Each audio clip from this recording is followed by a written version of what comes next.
Students, I welcome you all to Summer IAS.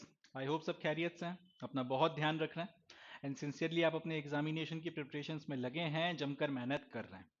तो आज के सेशन में हम लोग 26 जनवरी 2024 का द हिंदू न्यूज़पेपर, उसके इंपॉर्टेंट करंट अफेयर्स को डिस्कस करेंगे for UPSC civil services 2024 prelims as well as mains.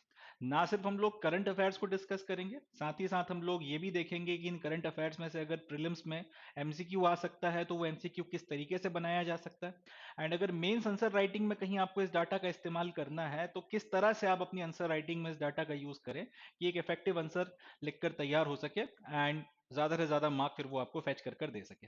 तो काफी सारी चीजें हैं सीखने के लिए, काफी कुछ है जानने के लिए, काफी सारा इंफॉर्मेशन है अपनी प्रिपरेशन को एनहांस करने के लिए। And now without any further ado here we begin. शुरू करते हैं 26 जनवरी 2024 और उसके इंपॉर्टेंट करंट अफेयर्स। चले देखते हैं इसे। तो पहली खबर है नेशनल वोटर्स डे के बारे में। 25 ऑफ जनवरी को हर साल भारत में नेशनल वोटर्स डे सेलिब्रेट किया जाता है। फैक्चुअल इंफॉर्मेशन है, याद रख सकते हैं आप इसे कि भाई हर साल भारत में 25 जनवरी के दिन नेशनल वोटर्स डे मनाया जाता है। अब इस नेशनल वोटर्स डे के दिन इस साल भी जो सेलिब्रेशन हुआ उसमें भारत के राष्ट्रपति, हमारी जो महामहिम प्रेसिडेंट हैं, उन्होंने एक स्पीच दी है और उसके बाद में फिर हमारे जो लॉ मिनिस्टर हैं उन्होंने एक स्पीच दी थी। अब ये जो दोनों स्पीचेस हैं इसमें हमें काफी सारी इंटरेस्टिंग काम की बातें पता चली हैं जो एग्जाम पॉइंट ऑफ व्यू से बहुत रेलेवेंट है।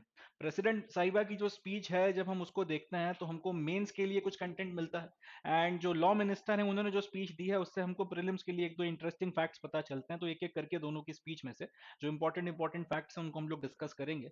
ये इस पर्टिकुलर न्यूज का रेलेवेंस है। तो अपने को याद रखना है 25 जनवरी नेशनल वोटर्स डे है। अब शायद यूपीएससी में तो ये किसी काम नहीं आए, बट जो दूसरे एग्जाम्स होते हैं शायद उसमें एक फैक्चुअल इन्फॉर्मेशन के तौर पर ये पूछा जा सकता है कि भैया नेशनल वोटर्स डे कब मनाया जाता है, तो याद रखिएगा 25 जनवरी।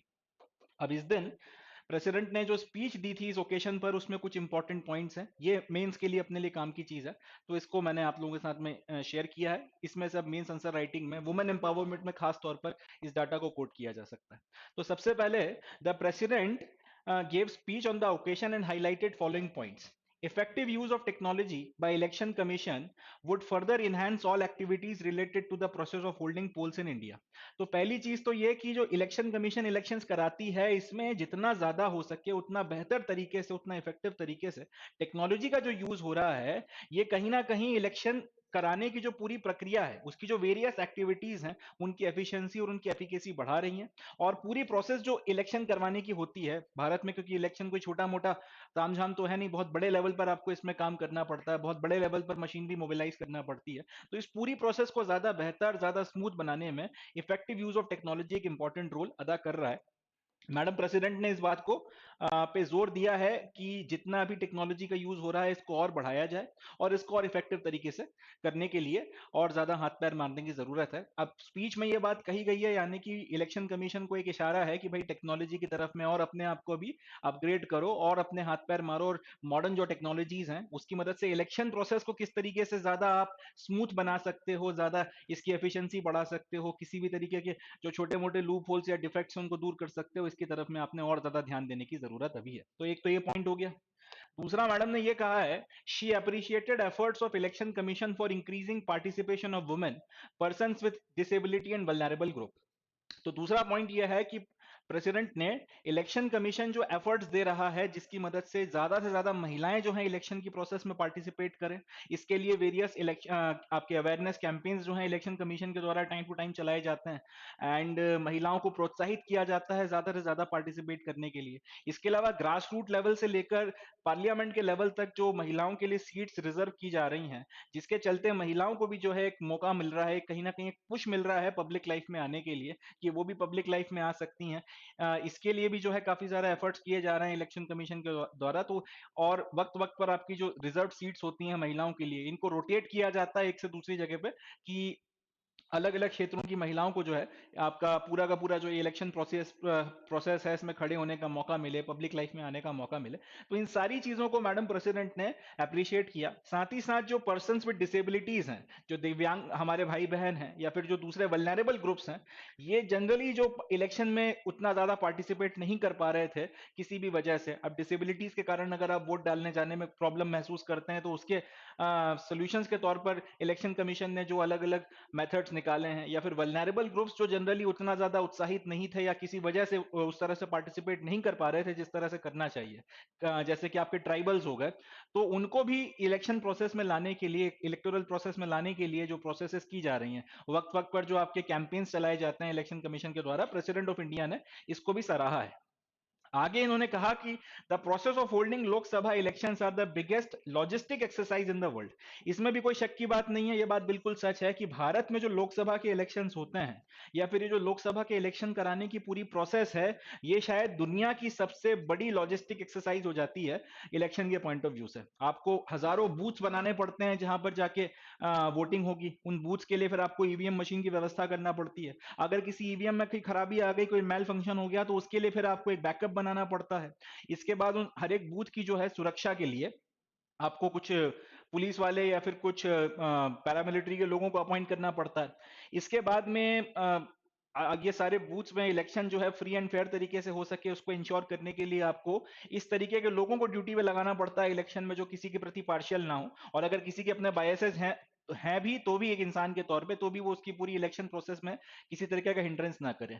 पूरा जो प्रोसेस है फ्री एंड फेयर रहे, किसी तरीके से कहीं पे बूथ कैप्चरिंग ना हो जाए, कहीं पे कोई इलेक्शन में टैंपरिंग ना हो जाए, बड़े लेवल पर आपका जो है ये पूरा जो चुनाव है इसमें कोई हिंसा नहीं होनी चाहिए। और इन सारी बातों को ध्यान रखते हुए पूरा का पूरा जो प्रोसेस करवाया जाता है, जम्मू कश्मीर से लेकर कन्याकुमारी तक और गुजरात से लेकर अरुणाचल प्रदेश तक, अब एक ही वक्त में जब ये इलेक्शंस होते हैं, ये कोई बच्चों का खेल नहीं है। एकदम दूर दराज के गांव तक में जाकर आपको इलेक्शन बूथ सेटअप करना पड़ रहे हैं, लोगों को फिर वोटिंग का टाइम, वोटिंग के लिए बताना पड़ रहा है कि इतने इतने वक्त में वोटिंग होगी और सारी चीजें। जो लोग इलेक्शन में खड़े होते हैं, उनके इलेक्शन में खड़े होने के बाद उनके कागज वगैरह जो हैं उनको पूरा जांच करना, चुनाव प्रचार के वक्त में कोई गलत तरीकों का इस्तेमाल तो नहीं कर रहा है, इस बात का ध्यान रखना। जो लोग सत्ता में बैठे हुए हैं वो किसी तरीके से इन्फ्लुएंस तो नहीं कर रहे हैं वोटर्स को गलत तरीके से, इन बातों को इंश्योर करना। तो अपने आप में भी बहुत बड़ा काम हो जाता है। भारत के लोकसभा के इलेक्शंस एक तरीके से डेमोक्रेसी की पराकाष्ठा है, डेमोक्रेसी का क्लाइमैक्स है, और ये अपने आप में बहुत बड़ी एक्सरसाइज है। इतने बड़े लेवल पर भी एक्सरसाइज होने के बाद भी हमारे हमारे जो इलेक्शंस हैं, इनके ऊपर कोई, इनकी विश्वसनीयता पे कोई सवाल नहीं उठा सकता। कोई जीते या कोई हारे, कोई ये नहीं बोलता कि यार कोई धांधली हुई है, कोई चीटिंग हुई है, कुछ हो रहा है, इस तरीके की चीजें, है ना। तो ये सारी बातें कहीं ना कहीं भारत के इलेक्शन को बहुत ज्यादा फ्री और फेयर बनाती हैं, और वाइब्रेंट डेमोक्रेसी हमारे यहाँ जो चल पा रही है उसके पीछे इलेक्शन कमीशन और इलेक्शन कमीशन के जो ये लगातार अथक प्रयास हैं वो एक बहुत बड़ा रोल है, एक बहुत रिस्पॉन्सिबल रीजन है जिसके चलते इतने बड़े लेवल पर ये लॉजिस्टिक एक्सरसाइज होने के बाद भी हमारे यहाँ डेमोक्रेसी फल रही है, फूल रही है। तो प्रेसिडेंट ने इस बात को भी जो है सराहा है। अब ये तो खैर मैडम प्रेसिडेंट ने बातें कही हैं। इसके बाद में फिर लॉ मिनिस्टर साहब खड़े हुए, उन्होंने भी इसी पर्टिकुलर प्रोग्राम में अपनी तरफ से कुछ बातें रखी। इसमें इन्होंने ये बोला है कि हमारे जो इलेक्शंस हैं इसमें पूरे जितने भी इलेक्शंस हो रहे हैं, सेंटर के लेवल से लेके एकदम पंचायत के लेवल तक जितने भी इलेक्शंस हो रहे हैं, सारे इलेक्शंस के लिए एक सिंगल इलेक्टोरल रोल बनाया जाना चाहिए। इलेक्टोरल रोल का क्या मतलब होता है? इलेक्टोरल रोल लिस्ट होती है वोटर्स की, किसी एक पर्टिकुलर इलाके में रहने वाले जितने वोटर्स हैं, 18 साल या 18 साल से बड़े जितने भी एलिजिबल वोटर्स हैं जो वोट डालने का हक रखते हैं, इलेक्शन कमीशन उनकी एक पूरी आपकी इलेक्टोरल रोल मेंटेन करता है। अब ये जो इलेक्टोरल रोल है, अ, इसके बारे में हमारे जो लॉ मिनिस्टर हैं इनका कहना यह है कि चाहे आप पंचायत का इलेक्शन कराओ, चाहे आप म्युनिसिपैलिटी का इलेक्शन कराओ, चाहे आप विधायकी का इलेक्शन लड़वाओ, चाहे आप सांसदी का इलेक्शन लड़वाओ, लोकसभा से लेकर या फिर सेंटर के लेवल से लेकर ग्रास रूट के लेवल तक, या ग्रास रूट के लेवल से लेकर सेंटर के लेवल तक जितने भी इलेक्शंस होते हैं, इन सारे इलेक्शंस के लिए इस तरीके की सिर्फ एक ही आपकी वोटर्स की लिस्ट या फिर एक ही इलेक्टोरल रोल जो है वो रहना चाहिए, एक से ज्यादा नहीं रहने चाहिए। आज की तारीख में यह व्यवस्था है कि इलेक्शन कमीशन जो है, इलेक्शन कमीशन से मेरा मतलब जो आपका भारत की इलेक्शन कमीशन है, जिसको हम लोग कई बार इलेक्शन कमीशन ऑफ इंडिया भी बोलते हैं, इलेक्शन कमीशन ऑफ इंडिया जो है लोकसभा के जो इलेक्शंस होते हैं उनके लिए, और स्टेट की जो लेजिस्लेटिव असेंबली के इलेक्शंस हैं, विधायकों के जो इलेक्शंस होते हैं उसके लिए इलेक्टोरल रूल्स मेंटेन रखती है, या फिर उनके लिए इलेक्टोरल रूल्स बनाने की जिम्मेदारी है इलेक्शन कमीशन ऑफ इंडिया की। स्टेट के लेवल पर जो पंचायती के इलेक्शंस होते हैं और इसके अलावा जो नगर पालिका के इलेक्शंस होते हैं, इनके लिए अलग इलेक्टोरल रोल्स बनते हैं और वो इलेक्टोरल रोल बनाने की जिम्मेदारी उस पर्टिकुलर स्टेट के इलेक्शन कमीशन की है जहां पर आपको ये इलेक्शंस करवाने हैं। मध्य प्रदेश में अगर आपके पंचायती के इलेक्शंस होने हैं या फिर अगर विधानसभा पंचायती के इलेक्शंस होने हैं या फिर नगर पालिका के इलेक्शंस होने हैं, तो इसके लिए जो वोटर्स की लिस्ट बनाई जाएगी, वोटर्स का जो रोल बनाया जाएगा, इलेक्टोरल रोल जो बनाया जाएगा, ये बनाया जाएगा उस मध्य प्रदेश की स्टेट इलेक्शन कमीशन के द्वारा। यही बात अगर यूपी में हो रही है तो फिर वो यूपी वाले बनाएंगे, यही बात अगर पंजाब में हो रही तो पंजाब वाले बनाएंगे, so on and so fourth. मगर अगर इसी राज्य में लोकसभा के इलेक्शंस होने हैं या फिर इसी राज्य में विधानसभा के इलेक्शंस होने हैं, तो उसके लिए जो इलेक्टोरल रोल इस्तेमाल में आएगा वो इलेक्शन कमीशन ऑफ इंडिया के द्वारा बनाया जाएगा। अब कहानी यह है या कहा यह जा रहा है कि ये जो दो दो आपके इलेक्टोरल रोल्स बनाने पड़ रहे हैं, ये एक तरीके का डुप्लीकेशन ऑफ एफर्ट है। मतलब आप एक ही काम को करने के लिए दो बार एनर्जी और रिसोर्सेज वेस्ट कर रहे हो। अगर अल्टीमेटली आपको लोगों की लिस्ट ही मेंटेन करनी है तो फिर वो स्टेट के लेवल पर करवा ली जाए या फिर वो आपके नेशनल के लेवल पे करवा ली जाए। दो दो लिस्ट बनाने का कोई सेंस नहीं बनता। कोई एक पर्टिकुलर लिस्ट बनाई जाए, उसी के बेसिस पे फिर आपके लोकसभा या फिर विधानसभा के इलेक्शंस करवाए जाएं और उसी के बेसिस पे फिर विधायकी उसी के बेसिस पर जो है फिर पंचायत के या फिर नगर पालिका के इलेक्शंस करवाए जाएं। तो ये पर्टिकुलर बात जो है बोली जा रही है सिंगल इलेक्टोरल रोल के फेवर में। और यही बात कि एक तो इससे आपका जो डुप्लीकेशन ऑफ एफर्ट है, एक ही काम जो दो बार करने के लिए सेंटर के लेवल पर सेंटर खर्चा कर रहा है और स्टेट के लेवल पर स्टेट खर्चा कर रहा है, तो वो बच जाएगा। दूसरी चीज ये कि अब दो लोग जो खर्चा कर रहे हैं, अगर वो एक ही व्यक्ति वो खर्च एक ही पर्टिकुलर अगर वो खर्चा करेगा, सेंटर कर ले या फिर स्टेट कर ले, तो इससे आपकी कॉस्ट भी बच जाएगी। अब वो जो पैसा बचेगा फिर वो जनता के फायदे के लिए कहीं और भी खर्च किया जा सकता है, किसी और चीज में भी लगाया जा सकता है। तो ये एक पर्टिकुलर आर्ग्यूमेंट दिया जा रहा है।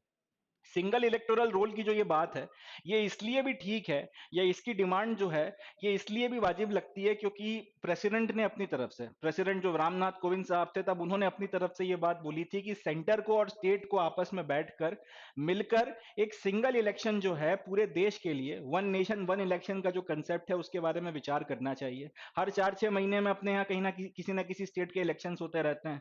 इसके चलते पूरे वक्त जो है कहीं ना कहीं आपकी जो पार्टीज हैं वो इलेक्शन के मूड में बनी रहती हैं। राजनीति जो है फिर एक अलग तरीके की होती है। इन सारी चीजों के चलते आपकी जो विकास के काम है वो बाधित हो रहे हैं और ये चीज अच्छी बात नहीं है। इस बात को ध्यान में रखते हुए ये वन नेशन वन इलेक्शन का कंसेप्ट जो है इसको आगे रखा गया था, जिसमें जितने भी इलेक्शंस हैं लोकसभा से लेके आपके पंचायती तक के जितने इलेक्शंस हैं वो एक बार में आप करवा के पूरे खत्म करो। उसके बाद आपको पूरे पूरे 5 साल मिल जाएंगे। अब इन 5 सालों में आप कोई इलेक्शन किसी भी तरीके का नहीं आने वाला, तो इन 5 सालों में पूरी तरीके से डेवलपमेंट के ऊपर आप फोकस कर सकते हो। ये जो थॉट प्रोसेस है, इस थॉट प्रोसेस के साथ में ये आइडिया कि वन नेशन वन इलेक्शन करवाया जाना चाहिए, इसको प्रेसिडेंट कोविंद ने बोला था कि इसके बारे में सेंट्रल गवर्नमेंट को और स्टेट गवर्नमेंट्स को आपस में बैठकर सोचना चाहिए। तो अब हालांकि आज की तारीख में इस तरीके का कोई कानून या फिर इस तरीके का कोई कंसेंसस नहीं बना है कि अपने देश में साइमल्टेनियस इलेक्शन हो जाएं, मगर इसके ऊपर बहुत गंभीरता के साथ में विचार हो रहा है और मे भी शायद 2024 में पॉसिबल नहीं हो पाया तो 2029 तक करवाया जाएगा। बट देर सवेर शायद वन नेशन वन इलेक्शन की बात जो है वो लागू हो जाएगी। तो अब ये लॉजिकल भी है कि अगर पूरे देश में अगर पूरे देश में सांसदी से लेकर आपके प्रधानी तक के चुनाव इकट्ठे हो रहे हैं तो उसके लिए फिर एक ही इलेक्टोरल रोल बनाओ, क्योंकि आपका अगर संसदीय के इलेक्शन में भी अगर एक आदमी वोट डालने का अधिकार रखता है तो जाहिर सी बात है कि जो आपके प्रधानी के इलेक्शंस हो रहे होंगे उसमें भी उसके पास में वोट डालने का अधिकार है। तो दो दो लिस्टें बना के रखने का कोई मतलब नहीं बनता। आप एक सिंगल लिस्ट बनाओ और उसकी मदद से ये सारा का सारा काम करवाओ।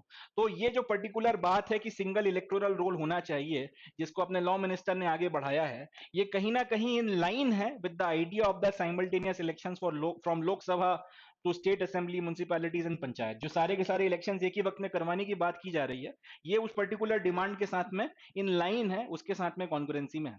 तो ये जो है सिंगल इलेक्टोरल रोल की बात हुई। तो that's it from this news. इस पर्टिकुलर न्यूज से इससे ज्यादा अपने लिए काम की बात नहीं है। अब इसमें से क्वेश्चंस कौन कौन से बन सकते हैं? पहला तो यही कि नेशनल वोटर्स डे कब आता है, 25 जनवरी को आता है या 25 जनवरी को क्या होता है? तो नेशनल वोटर डे आता है। ये अपने को एक फैक्चुअल इंफॉर्मेशन है, याद रखनी है। मुझे नहीं लगता यूपीएससी में ये पूछा जाएगा, बट यूपीएससी के जो सिविल सर्विसेज के अलावा जो दूसरे एग्जाम्स हैं उसमें शायद आ भी जाए। नेशनल डिफेंस एकेडमी हो गया, कंबाइंड डिफेंस सर्विसेज हो गया, सीएपीएफ हो गया, इंडियन इंजीनियरिंग सर्विसेज का जो जीएस का पेपर आता है उसमें आ जाए तो शायद आ भी जाए। एक दूसरा ये कि जो हमारे रेलवे के पेपर्स हैं इनफैक्ट इस साल काफी भर्तियां आने वाली हैं रेलवे की, या इस तरीके के जो दूसरे एग्जाम्स हैं बैंकिंग वगैरह के, उसके शायद जीके में ये पूछ लिया जाए, तो एक फैक्चुअल इन्फॉर्मेशन के तौर पर याद रखना है।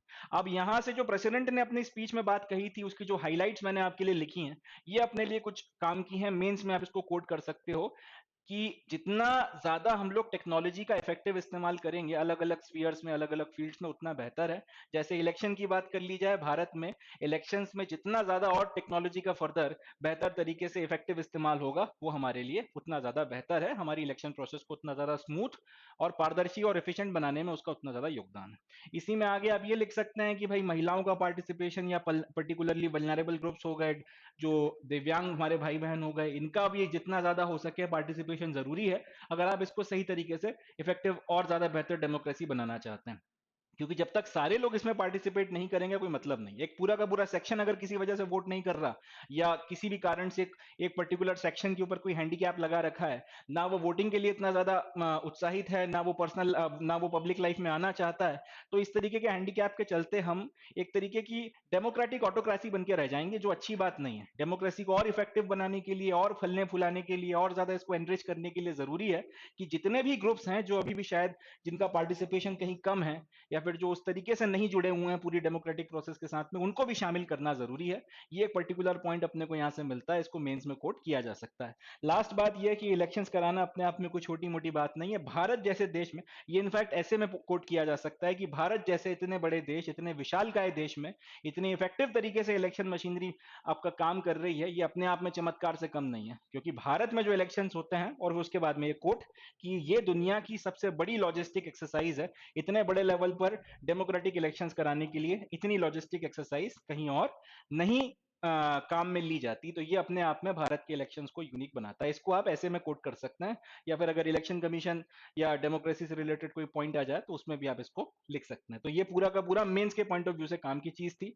जी, ये ऐसे के पेपर में, जीएस 2 में और जीएस 3 में ही आपके लिए काफी ज्यादा हेल्पफुल साबित हो सकता है। अब अगला पॉइंट ये है कि सिंगल, ये जो इलेक्टोरल रोल है, इसके बारे में एक फैक्चुअल इंफॉर्मेशन ये प्रीलिम्स में आ सकती है कि इलेक्शन कमीशन ऑफ इंडिया जो इलेक्टोरल रोल बनाती है, वो कौन कौन से इलेक्शंस में इस्तेमाल होते हैं। तो याद रखना है, जो लोकसभा का इलेक्शन होता है उसमें, और स्टेट के लेवल पर जो स्टेट की विधानसभा का इलेक्शन होता है, स्टेट गवर्नमेंट बनाने वाला जो इलेक्शन होता है, उसमें वो वाली इलेक्टोरल रोल इस्तेमाल होती है जो इलेक्शन कमीशन ऑफ इंडिया ने बनाई है, या फिर इलेक्शन कमीशन ऑफ इंडिया की बनाई हुई जो इलेक्टोरल रोल है वो इसमें इन दो इलेक्शंस में इस्तेमाल होती है।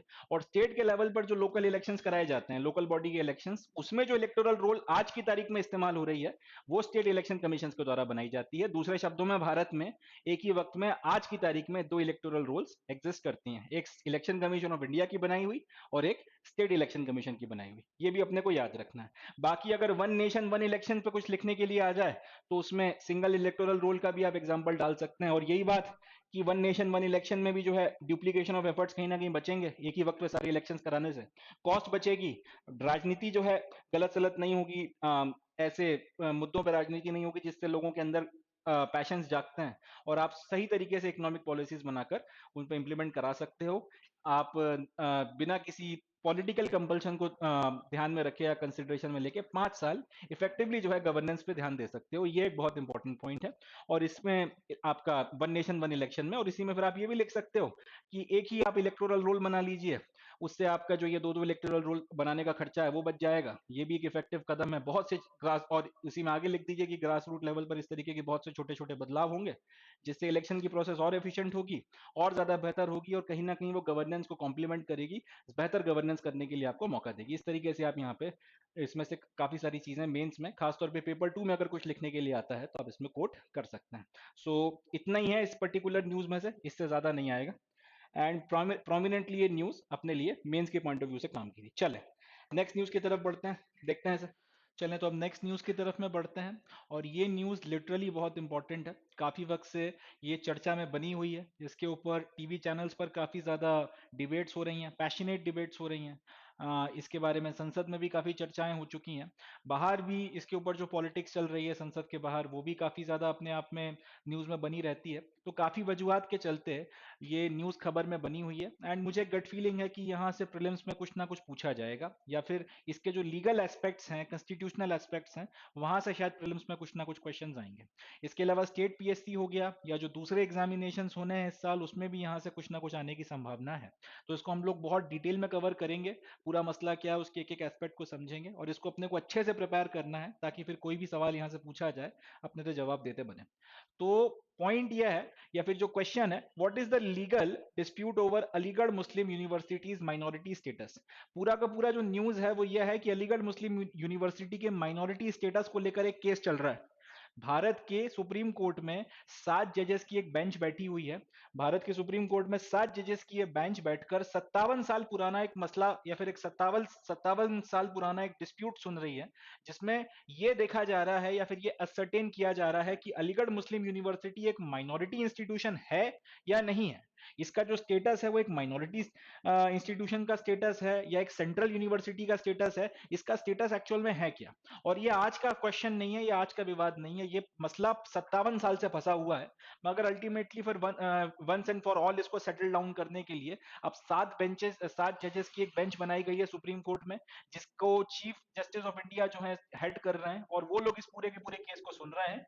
और अल्टीमेटली इस पूरे के पूरे केस का जो भी निष्कर्ष निकल कर आएगा, उससे हमको पता चलेगा कि ये जो माइनॉरिटी कैरेक्टर है अलीगढ़ मुस्लिम यूनिवर्सिटी का, वो है या नहीं है। यानी कि अलीगढ़ मुस्लिम यूनिवर्सिटी जो है वो बेसिकली एक माइनॉरिटी इंस्टीट्यूशन है या फिर वो एक माइनॉरिटी इंस्टीट्यूशन नहीं है, उसका कैरेक्टर माइनॉरिटी है या नहीं, ये बात हमको पता चलेगी। तो पहला सवाल जो हमको इस न्यूज में पूछना पड़ेगा अपने आप से वो यह है कि ये माइनॉरिटी कैरेक्टर नाम की, ये माइनॉरिटी कैरेक्टर किस बला का नाम है, माइनॉरिटी कैरेक्टर क्या चीज होती है। तो पहले हम लोग ये देखते हैं कि ये माइनॉरिटी कैरेक्टर क्या चीज है, इसका कॉन्स्टिट्यूशनल एस्पेक्ट क्या है उसको हम लोग समझते हैं। उसके बाद में फिर ये क्या विवाद है जो 57 साल से खींचा चला आ रहा है, और माइनॉरिटी स्टेटस या माइनॉरिटी कैरेक्टर जो डिटरमाइन होना है इस पूरे के पूरे केस में, उसके बारे में बात करेंगे। तो पहली चीज तो ये कि माइनॉरिटी स्टेट कैरेक्टर होता क्या है उसकी बात करते हैं। भारत के संविधान के पार्ट 3 में या चैप्टर नंबर 3 में एक आर्टिकल है, आर्टिकल नंबर 30। उसके पहले क्लॉज में ये लिखा गया है या फिर उसके पहले क्लॉज में ये बोला गया है कि भारत का संविधान, भारत के संविधान का आर्टिकल 30 और उसका एक क्लॉज 1 एम्पावर करता है भारत में रहने वाली सारी रिलीजियस और लिंग्विस्टिक माइनॉरिटीज को ये फंडामेंटल राइट कि वो अपने खुद के इंस्टीट्यूशंस जो हैं, अपने खुद के एजुकेशनल इंस्टीट्यूशंस को एस्टैब्लिश कर सकते हैं और उनको एडमिनिस्टर कर सकते हैं जिस तरह से वो चाहें। बात को समझिएगा, आर्टिकल 30 क्या बोलता है, भारत में दो तरीके की माइनॉरिटीज हो सकती हैं। पहले तो हो सकती हैं रिलीजियस माइनॉरिटी जो धर्म के आधार पर अल्पसंख्यक हैं, दूसरा हो सकती है लिंग्विस्टिक माइनॉरिटीज जो भाषा वो जो बोल रहे हैं उसके बेसिस पर वो अल्पसंख्यक हो सकते हैं। तो ये दो तरीके की माइनॉरिटीज को आर्टिकल 30 में या आर्टिकल 30 के क्लॉज 1 में ये पावर दिया गया है या फिर ये फंडामेंटल राइट दिया गया है कि भैया तुम अगर चाहो तो अपने रिलीजियस और अपने जो एजुकेशनल इंस्टीट्यूट्स हैं, रिलीजियस बेसिस पर अपने जो एजुकेशनल इंस्टीट्यूट्स हैं तुम उनको खोल सकते हो और उनको एडमिनिस्टर कर सकते हो जिस तरह से तुम्हें ठीक लगे, सरकार इसमें किसी तरीके की दखल अंदाजी नहीं कर सकती। तो आर्टिकल 30 के क्लॉज 1 में रिलीजियस और लिंग्विस्टिक माइनॉरिटीज को ये अधिकार दिया गया। It also ensures that state maintains equality of treatment in granting of aid to all educational institutions irrespective of their minority status। अब इसी आर्टिकल में आगे ये भी कहा गया है कि जब आपका स्टेट यानी कि आपकी सरकार जब अलग अलग इंस्टीट्यूशंस को ग्रांट देती है, जब उनको पैसा वगैरह दिया जाता है, उनकी मदद की जाती है, तो इंस्टीट्यूशन अगर माइनॉरिटी इंस्टीट्यूशन है, लिंग्विस्टिक माइनॉरिटी के द्वारा बनाया गया इंस्टीट्यूशन है आर्टिकल 30 के तहत में, या फिर रिलीजियस माइनॉरिटी के द्वारा बनाया गया इंस्टीट्यूशन है आर्टिकल 30 के तहत में, उसके बेसिस पर कोई भेदभाव नहीं होगा। जिस तरीके से आप दूसरे एजुकेशनल इंस्टीट्यूशंस को ग्रांट देते हो या उनकी मदद करते हो, एग्जैक्टली उसी तरीके से अगर आप कोई एड दे रहे हो एजुकेशनल इंस्टीट्यूशंस को, तो ये जो इंस्टीट्यूशंस हैं जो आर्टिकल 30 क्लॉज 1 के तहत में किसी रिलीजियस या किसी लिंग्विस्टिक माइनॉरिटी ने बनाए हैं, इनको भी आपने ग्रांट देने में किसी तरीके की आनाकानी नहीं करनी, किसी तरीके का कोई आप इनके साथ में सौतेला व्यवहार नहीं कर सकते, किसी तरीके का इनके साथ में आप कह सकते हैं कि अनइक्वल ट्रीटमेंट नहीं किया जा सकता, इनके साथ में किसी तरीके का डिस्क्रिमिनेशन नहीं हो सकता। अब चाहे ये इंस्टीट्यूशन, ये जो एजुकेशनल इंस्टीट्यूशंस हैं, चाहे वो प्राइमरी लेवल पर खोला गया कोई स्कूल हो, या मिड लेवल का कोई स्कूल हो, कोई कॉलेज हो, कोई आपका हायर एजुकेशन देने वाला इंस्टीट्यूशन हो, कोई प्रोफेशनल एजुकेशन देने वाला इंस्टीट्यूशन हो, कोई भी इंस्टीट्यूशन हो, मगर अगर आर्टिकल 30 के तहत में खोला गया है, तो सिर्फ इसी आधार पे कि आर्टिकल 30 में खोला गया है, किसी रिलीजियस या किसी लिंग्विस्टिक माइनॉरिटी ने इसको खोला, इसके बेसिस पर इसके साथ में कोई डिस्क्रिमिनेशन नहीं किया जा सकता ग्रांट देने में, या उसकी कोई भी अगर मदद वगैरह करनी है उसमें। All these institutions enjoy exemption from implementation of SC, ST and OBC reservation in both admissions and employment। अब इस तरीके का अगर कोई इंस्टीट्यूशन है जो आर्टिकल 30 के तहत में खोला गया है, माइनॉरिटी, किसी रिलीजियस या किसी लिंग्विस्टिक माइनॉरिटी ने खोला है, तो सरकार उसको पूरा ग्रांट भी दे रही है, कोई इसके साथ में भेदभाव भी नहीं हो रहा। और इस तरीके के इंस्टीट्यूशंस को यह भी अधिकार है कि अपने इंस्टीट्यूशन में जो एडमिशन होने वाले हैं उसमें, और इंस्टीट्यूशन चलाने के लिए उसमें जो आप लोगों को नौकरी पे रखोगे, जो एम्प्लॉयमेंट आप दोगे उस इंस्टीट्यूशन की मदद से, उसमें भी दोनों में से किसी में भी आपको एससी, एसटी या ओबीसी का रिजर्वेशन लागू करने की जरूरत नहीं है। कुल मिलाकर अपने को यह बात पता है कि एजुकेशनल इंस्टीट्यूशंस में भी 50% के आसपास रिजर्वेशन होता है एससी, एसटी और ओबीसी का। और अगर कहीं पे जॉब्स वगैरह दी जाती हैं गवर्नमेंट इंस्टीट्यूट्स में, गवर्नमेंट के किसी इंस्टीट्यूशन में या गवर्नमेंट के फंडेड किसी इंस्टीट्यूशन में, तो उसमें भी 50% रिजर्वेशन जो है एससी, एसटी और ओबीसी का आपको कुल मिलाकर रखना पड़ता है। मगर इस तरीके के इंस्टीट्यूशन जो किसी रिलीजियस या किसी लिंग्विस्टिक माइनॉरिटी ने चालू किए थे, आर्टिकल 30 के तहत में अगर उनको स्टैब्लिश किया गया है, तो इस तरीके के इंस्टीट्यूशंस को ये रिजर्वेशन देने की कोई जरूरत नहीं है। इसके अलावा जिस कम्युनिटी ने ये इंस्टीट्यूशन चालू किया है, वो अपनी कम्युनिटी के लिए इस तरीके के इंस्टीट्यूशन में 50% सीटें रिजर्व कर सकती हैं। बात को समझिएगा, अगर कोई सरकारी इंस्टीट्यूशन है जो आर्टिकल 30 के तहत में रिलीजियस या लिंग्विस्टिक माइनॉरिटी ने स्थापित नहीं किया है, सरकार ने अपनी तरफ से कोई यूनिवर्सिटी बना दी, अब इस यूनिवर्सिटी में जो एडमिशन होंगे उसमें 50% सीटें एससी, एसटी और ओबीसी के लिए रिजर्व की जाएंगी।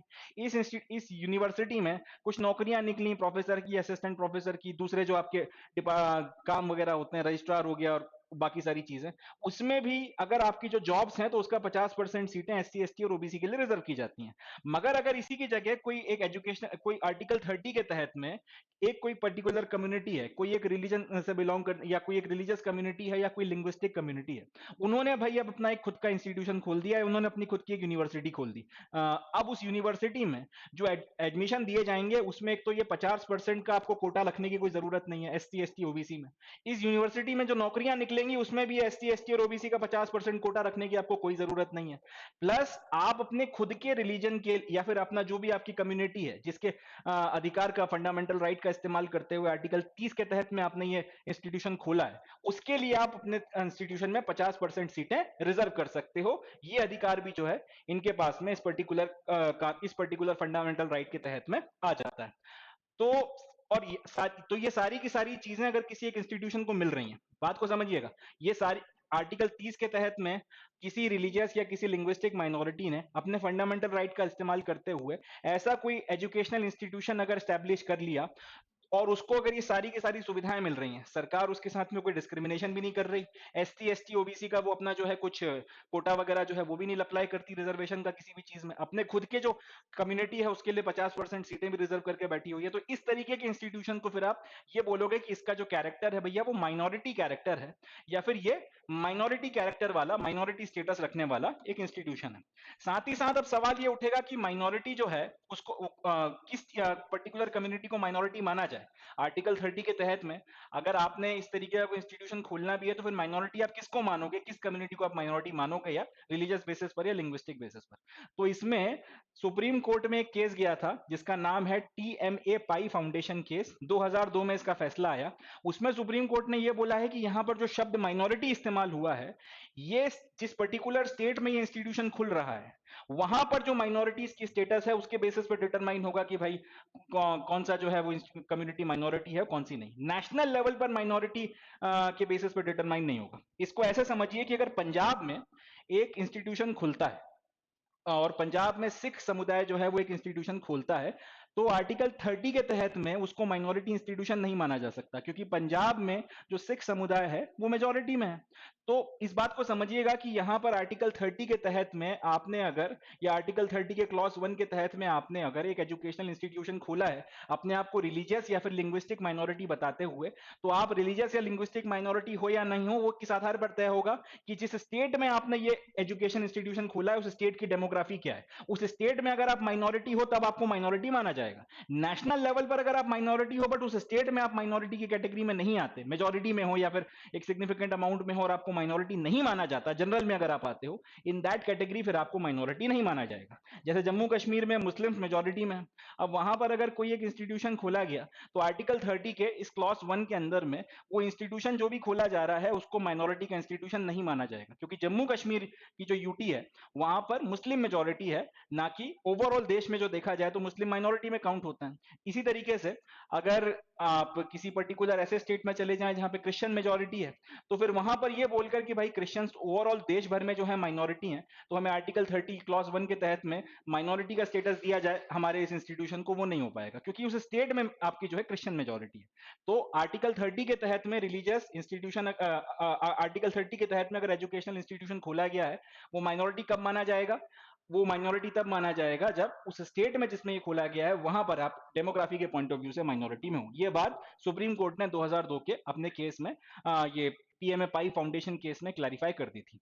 तो ये तो हो गई बात कि माइनॉरिटी का कैरेक्टर होता क्या है। फिर से वापस लौट कर आते हैं कि पूरा मसला क्या चल रहा है। अलीगढ़ मुस्लिम यूनिवर्सिटी एक माइनॉरिटी इंस्टीट्यूशन है या नहीं है, इस बात को लेकर पूरा विवाद है। माइनॉरिटी इंस्टीट्यूशन क्या होता है वो अपन ने देख लिया, डेफिनेशन बाय डेफिनेशन संविधान में क्या लिखा गया है कि इसको आप माइनॉरिटी इंस्टीट्यूशन मानोगे। अब 7 जजेस की बेंच बैठी हुई है ये डिटरमाइन करने के लिए कि अलीगढ़ मुस्लिम यूनिवर्सिटी माइनॉरिटी स्टेटस रखता है, इसका ये माइनॉरिटी, इसमें इसके फंक्शनिंग में माइनॉरिटी कैरेक्टर आता है एज पर आर्टिकल 30 क्लॉज 1 या नहीं। ये अपने को केस समझ में आ गया। अब इस केस की शुरुआत कहां से हुई, इसका विवाद क्या है, थोड़ा उस पर बात कर लेते हैं कि आखिर ये पूरा का पूरा केस शुरू कैसे हुआ। तो एकदम शुरू से शुरू करते हैं, इसके पूरे बैकग्राउंड में जाते हैं। सबसे कहानी शुरू होती है 1877 में। 1877 में एक व्यक्ति हुए थे जिनका नाम था सैयद अहमद खान। सैयद अहमद खान ने एक संस्था की स्थापना करी जिसका नाम था मोहम्मदन एंग्लो ओरिएंटल कॉलेज। बात समझिएगा, ध्यान से सुनिएगा, अलीगढ़ मुस्लिम यूनिवर्सिटी वर्ड यूज नहीं किया गया है। 1877 में सैयद अहमद खान ने मोहम्मदन एंग्लो ओरिएंटल कॉलेज के नाम से, जिसको शॉर्ट में MAO college, Mohammedan Anglo Oriental college जिसको शॉर्ट में माओ कॉलेज कहा जाता था, उसके नाम से एक एजुकेशनल इंस्टीट्यूशन की स्थापना करी अलीगढ़ में। ये इंस्टीट्यूशन जिस एमओए, जिसको शॉर्ट में एमएओ कॉलेज बोला जा रहा है, इसको बनाने के पीछे का ऑब्जेक्टिव ये था कि भाई मुसलमानों में जो एजुकेशनल बैकवर्डनेस है इसको दूर करना। मुस्लिम कम्युनिटी की अगर बात की जाए 1877 में, तो वो रिलीजियस एजुकेशन तो जो वो लेते थे, मगर वो प्रोफेशनल एजुकेशन में बहुत पीछे थे। इंग्लिश ज्यादा सीखी नहीं थी और बाकी सारी जो आपकी मॉडर्न एजुकेशन उस वक्त के हिसाब का था वो सब कुछ से बहुत, कह सकते हैं कम्युनिटी बहुत दूर थी, तो उसमें बहुत ज्यादा बैकवर्डनेस देखने को मिल रही थी। अब सैयद अहमद खान ने इस बात को पकड़ा कि इस तरीके की बैकवर्डनेस के साथ में तो समाज का ये जो हिस्सा है वो बुरी तरीके से पीछे रह जाएगा बाकी कम्युनिटीज की अपेक्षा। तो अपने समाज के लोगों की इस आपका एजुकेशनल बैकवर्डनेस को, और एजुकेशनल बैकवर्डनेस से मतलब मॉडर्न एजुकेशन की जो बैकवर्डनेस है उसको दूर करने के लिए मोहम्मदन एंग्लो ओरिएंटल कॉलेज की स्थापना की गई 1877 में अलीगढ़ में। अब वहां से ये चलना शुरू हुआ, करते करते 1920 आया। 1920 में अंग्रेजों ने कानून पास किया जिसका नाम था अलीगढ़ मुस्लिम यूनिवर्सिटी एक्ट 1920। अलीगढ़ मुस्लिम यूनिवर्सिटी एक्ट 1920 पास कर कर ये जो मोहम्मदन एंग्लो ओरिएंटल कॉलेज बनाया गया था, और इसी के साथ में जो कॉलेज शुरू हो गया था, एक यूनिवर्सिटी शुरू हो गई थी, उसको चलाने के लिए एक मुस्लिम यूनिवर्सिटी एसोसिएशन के नाम से एक जो संस्था बन गई थी, दोनों को आपस में मिला दिया गया और इनकी मदद से एक नया इंस्टीट्यूशन निकल कर आया जिसका नाम पड़ा अलीगढ़ मुस्लिम यूनिवर्सिटी, जिसको मैंने यहाँ पे शॉर्ट में लिखा हुआ है।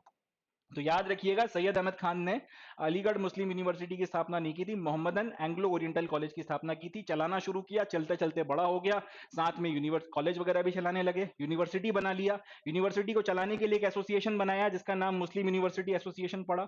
अब ये माओ कॉलेज और मुस्लिम यूनिवर्सिटी एसोसिएशन सब मिला मिलू के अंग्रेजों ने 1920 में बना दिया अलीगढ़ मुस्लिम यूनिवर्सिटी के नाम से एक नई संस्था, और इसके लिए बनाया गया एक कानून जिसका नाम है अलीगढ़ मुस्लिम यूनिवर्सिटी एक्ट 1920। अब यहां से कहानी चलती है 1951 में, देश हो गया आजाद। 1951 में एक ये जो अलीगढ़ मुस्लिम यूनिवर्सिटी एक्ट 1920 था, इसको अमेंड किया गया, इसमें संशोधन किया गया, और इसमें अभी तक एक प्रोविजन डाला हुआ था कि अलीगढ़ मुस्लिम यूनिवर्सिटी में जो भी व्यक्ति पढ़ रहा है, स्पेसिफिकली जो मुस्लिम्स पढ़ रहे हैं, इनको कंपलसरीली रिलीजियस एजुकेशन लेना पड़ेगा। अब मुस्लिम्स हैं तो ऑब्वियस सी बात है, इस्लाम का आपको रिलीजियस एजुकेशन लेना पड़ेगा। बट साथ ही साथ क्या हुआ कि बीच में और भी लोग जो है वहां पे पढ़ने लगे थे। अब ये कंपलसरी मुस्लिम एजुकेशन मुसलमान अगर ले रहे हैं तो बात समझ में आती है, बट दूसरे रिलीजन के लोग जो थोड़े बहुत वहां पहुंच गए थे पढ़ने के लिए, उनको भी ये कंपलसरी रिलीजियस एजुकेशन दिया जा रहा है, ये कहीं ना कहीं ठीक नहीं था, क्योंकि ये उसके फंडामेंटल राइट्स या उसके राइट टू रिलीजन के अगेंस्ट में जा रहा था। तो 1951 में इस पर्टिकुलर एक्ट का अमेंडमेंट होता है, और इसमें ये जो एक कंपलसरी रिलीजियस एजुकेशन दिया जा रहा था मुस्लिम्स के लिए खासतौर पर स्पेसिफिकली जो था ये, जिसका और भी इंटरप्रिटेशन ये निकाला जा रहा था कि भाई तुम भी सीखो तुम भी सीखो, तो विवाद हो रहे थे। इन सबसे बचने के लिए ये जो compulsory religious education for Muslim का क्लॉज था, इसको उठा के अलग कर दिया। साथ ही साथ ये पूरा का पूरा जो यूनिवर्सिटी चलाने की व्यवस्था थी जिस पर्टिकुलर संस्था के हाथ में, जिसको बोला जाता था यूनिवर्सिटी कोड, तो ये यूनिवर्सिटी कैसे चलेगी, यहाँ पे कितने कोर्सेज होंगे, एडमिशन कैसे मिलेंगे, हॉस्टल कैसे चलेंगे, जो पूरा ये आपको कह सकते हैं एडमिनिस्ट्रेटिव फ्रेमवर्क चलाना पड़ता है, प्रशासनिक मशीनरी चलानी पड़ती है यूनिवर्सिटी की, उसके लिए एक एसोसिएशन था जिसको बोला जाता था यूनिवर्सिटी कोर्ट। तो ये यूनिवर्सिटी कोर्ट में 1920 का जो एक्ट था उसमें ये लिखा हुआ था कि सिर्फ इसमें मुसलमान ही आ सकते हैं, और वही जो है इसमें बैठकर यूनिवर्सिटी को ऑपरेट कर सकते हैं। 1951 का जो ये प्रोविजन, ये जो अमेंडमेंट हुआ, इसमें इसको भी हटा दिया गया। तो दो बातें हुई थी, 1920 का जो अलीगढ़ मुस्लिम यूनिवर्सिटी एक्ट है उसमें से दो बातों को अमेंडमेंट करके 1951 में निकाल दिया गया। क्या क्या किया गया है? एक तो ये बोला गया कि भैया ये जो कंपलसरी रिलीजियस एजुकेशन आप दे रहे हो मुसलमानों को, ये बंद करो, ये नहीं हो सकता, अगर किसी को लेना है तो ले, नहीं लेना है तो नहीं ले, आप उसके ऊपर थोप नहीं सकते। दूसरी बात ये, यूनिवर्सिटी चलाने के लिए जो यूनिवर्सिटी कोड बनाया हुआ है, इसमें सिर्फ मुसलमान होंगे, ये प्रोविजन भी अब नहीं लागू होगा, दूसरे लोग भी इसमें आ सकते हैं।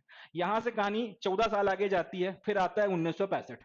1965 में इस कानून को फिर अमेंड किया जाता है। इसका अमेंडमेंट करने के बाद में ये जो यूनिवर्सिटी कोर्ट था, इसके जो पावर्स थे, पूरी यूनिवर्सिटी चलाने की जो पावर अपने यूनिवर्सिटी कोर्ट नाम की जो इस संस्था के पास में थे, इसको रीडिस्ट्रीब्यूट किया जाता है। इसके हाथ से ये ताकत लेकर कई सारी बॉडीज में इसको बांटा जाता है, जिसमें आपकी जो सरकार की नौकरशाही यानी कि एग्जीक्यूटिव है, उनको भी यूनिवर्सिटी के रिस्पेक्ट में कुछ पावर दिए जाते हैं। साथ ही साथ भारत की राष्ट्रपति जो है, उनके हाथ में ये पावर आती है कि जो गवर्निंग काउंसिल अब बनेगी, ये आपका यूनिवर्सिटी कोर्ट तो खत्म है, इसकी जगह पर अब जो नई गवर्निंग काउंसिल आएगी, उसमें जो लोग नॉमिनेट होंगे, वो नॉमिनेट करने की पावर जो है भारत के राष्ट्रपति के पास में है, ना कि किसी और पर्टिकुलर संस्था के पास में। तो याद रखिएगा 1965 में अमेंडमेंट हुआ, उसमें उसके पहले 1951 के अमेंडमेंट में ये बोला गया था कि जो यूनिवर्सिटी कोर्ट है, इसमें सिर्फ मुसलमान रहेंगे, इस तरीके का कोई प्रोविजन लागू नहीं होगा।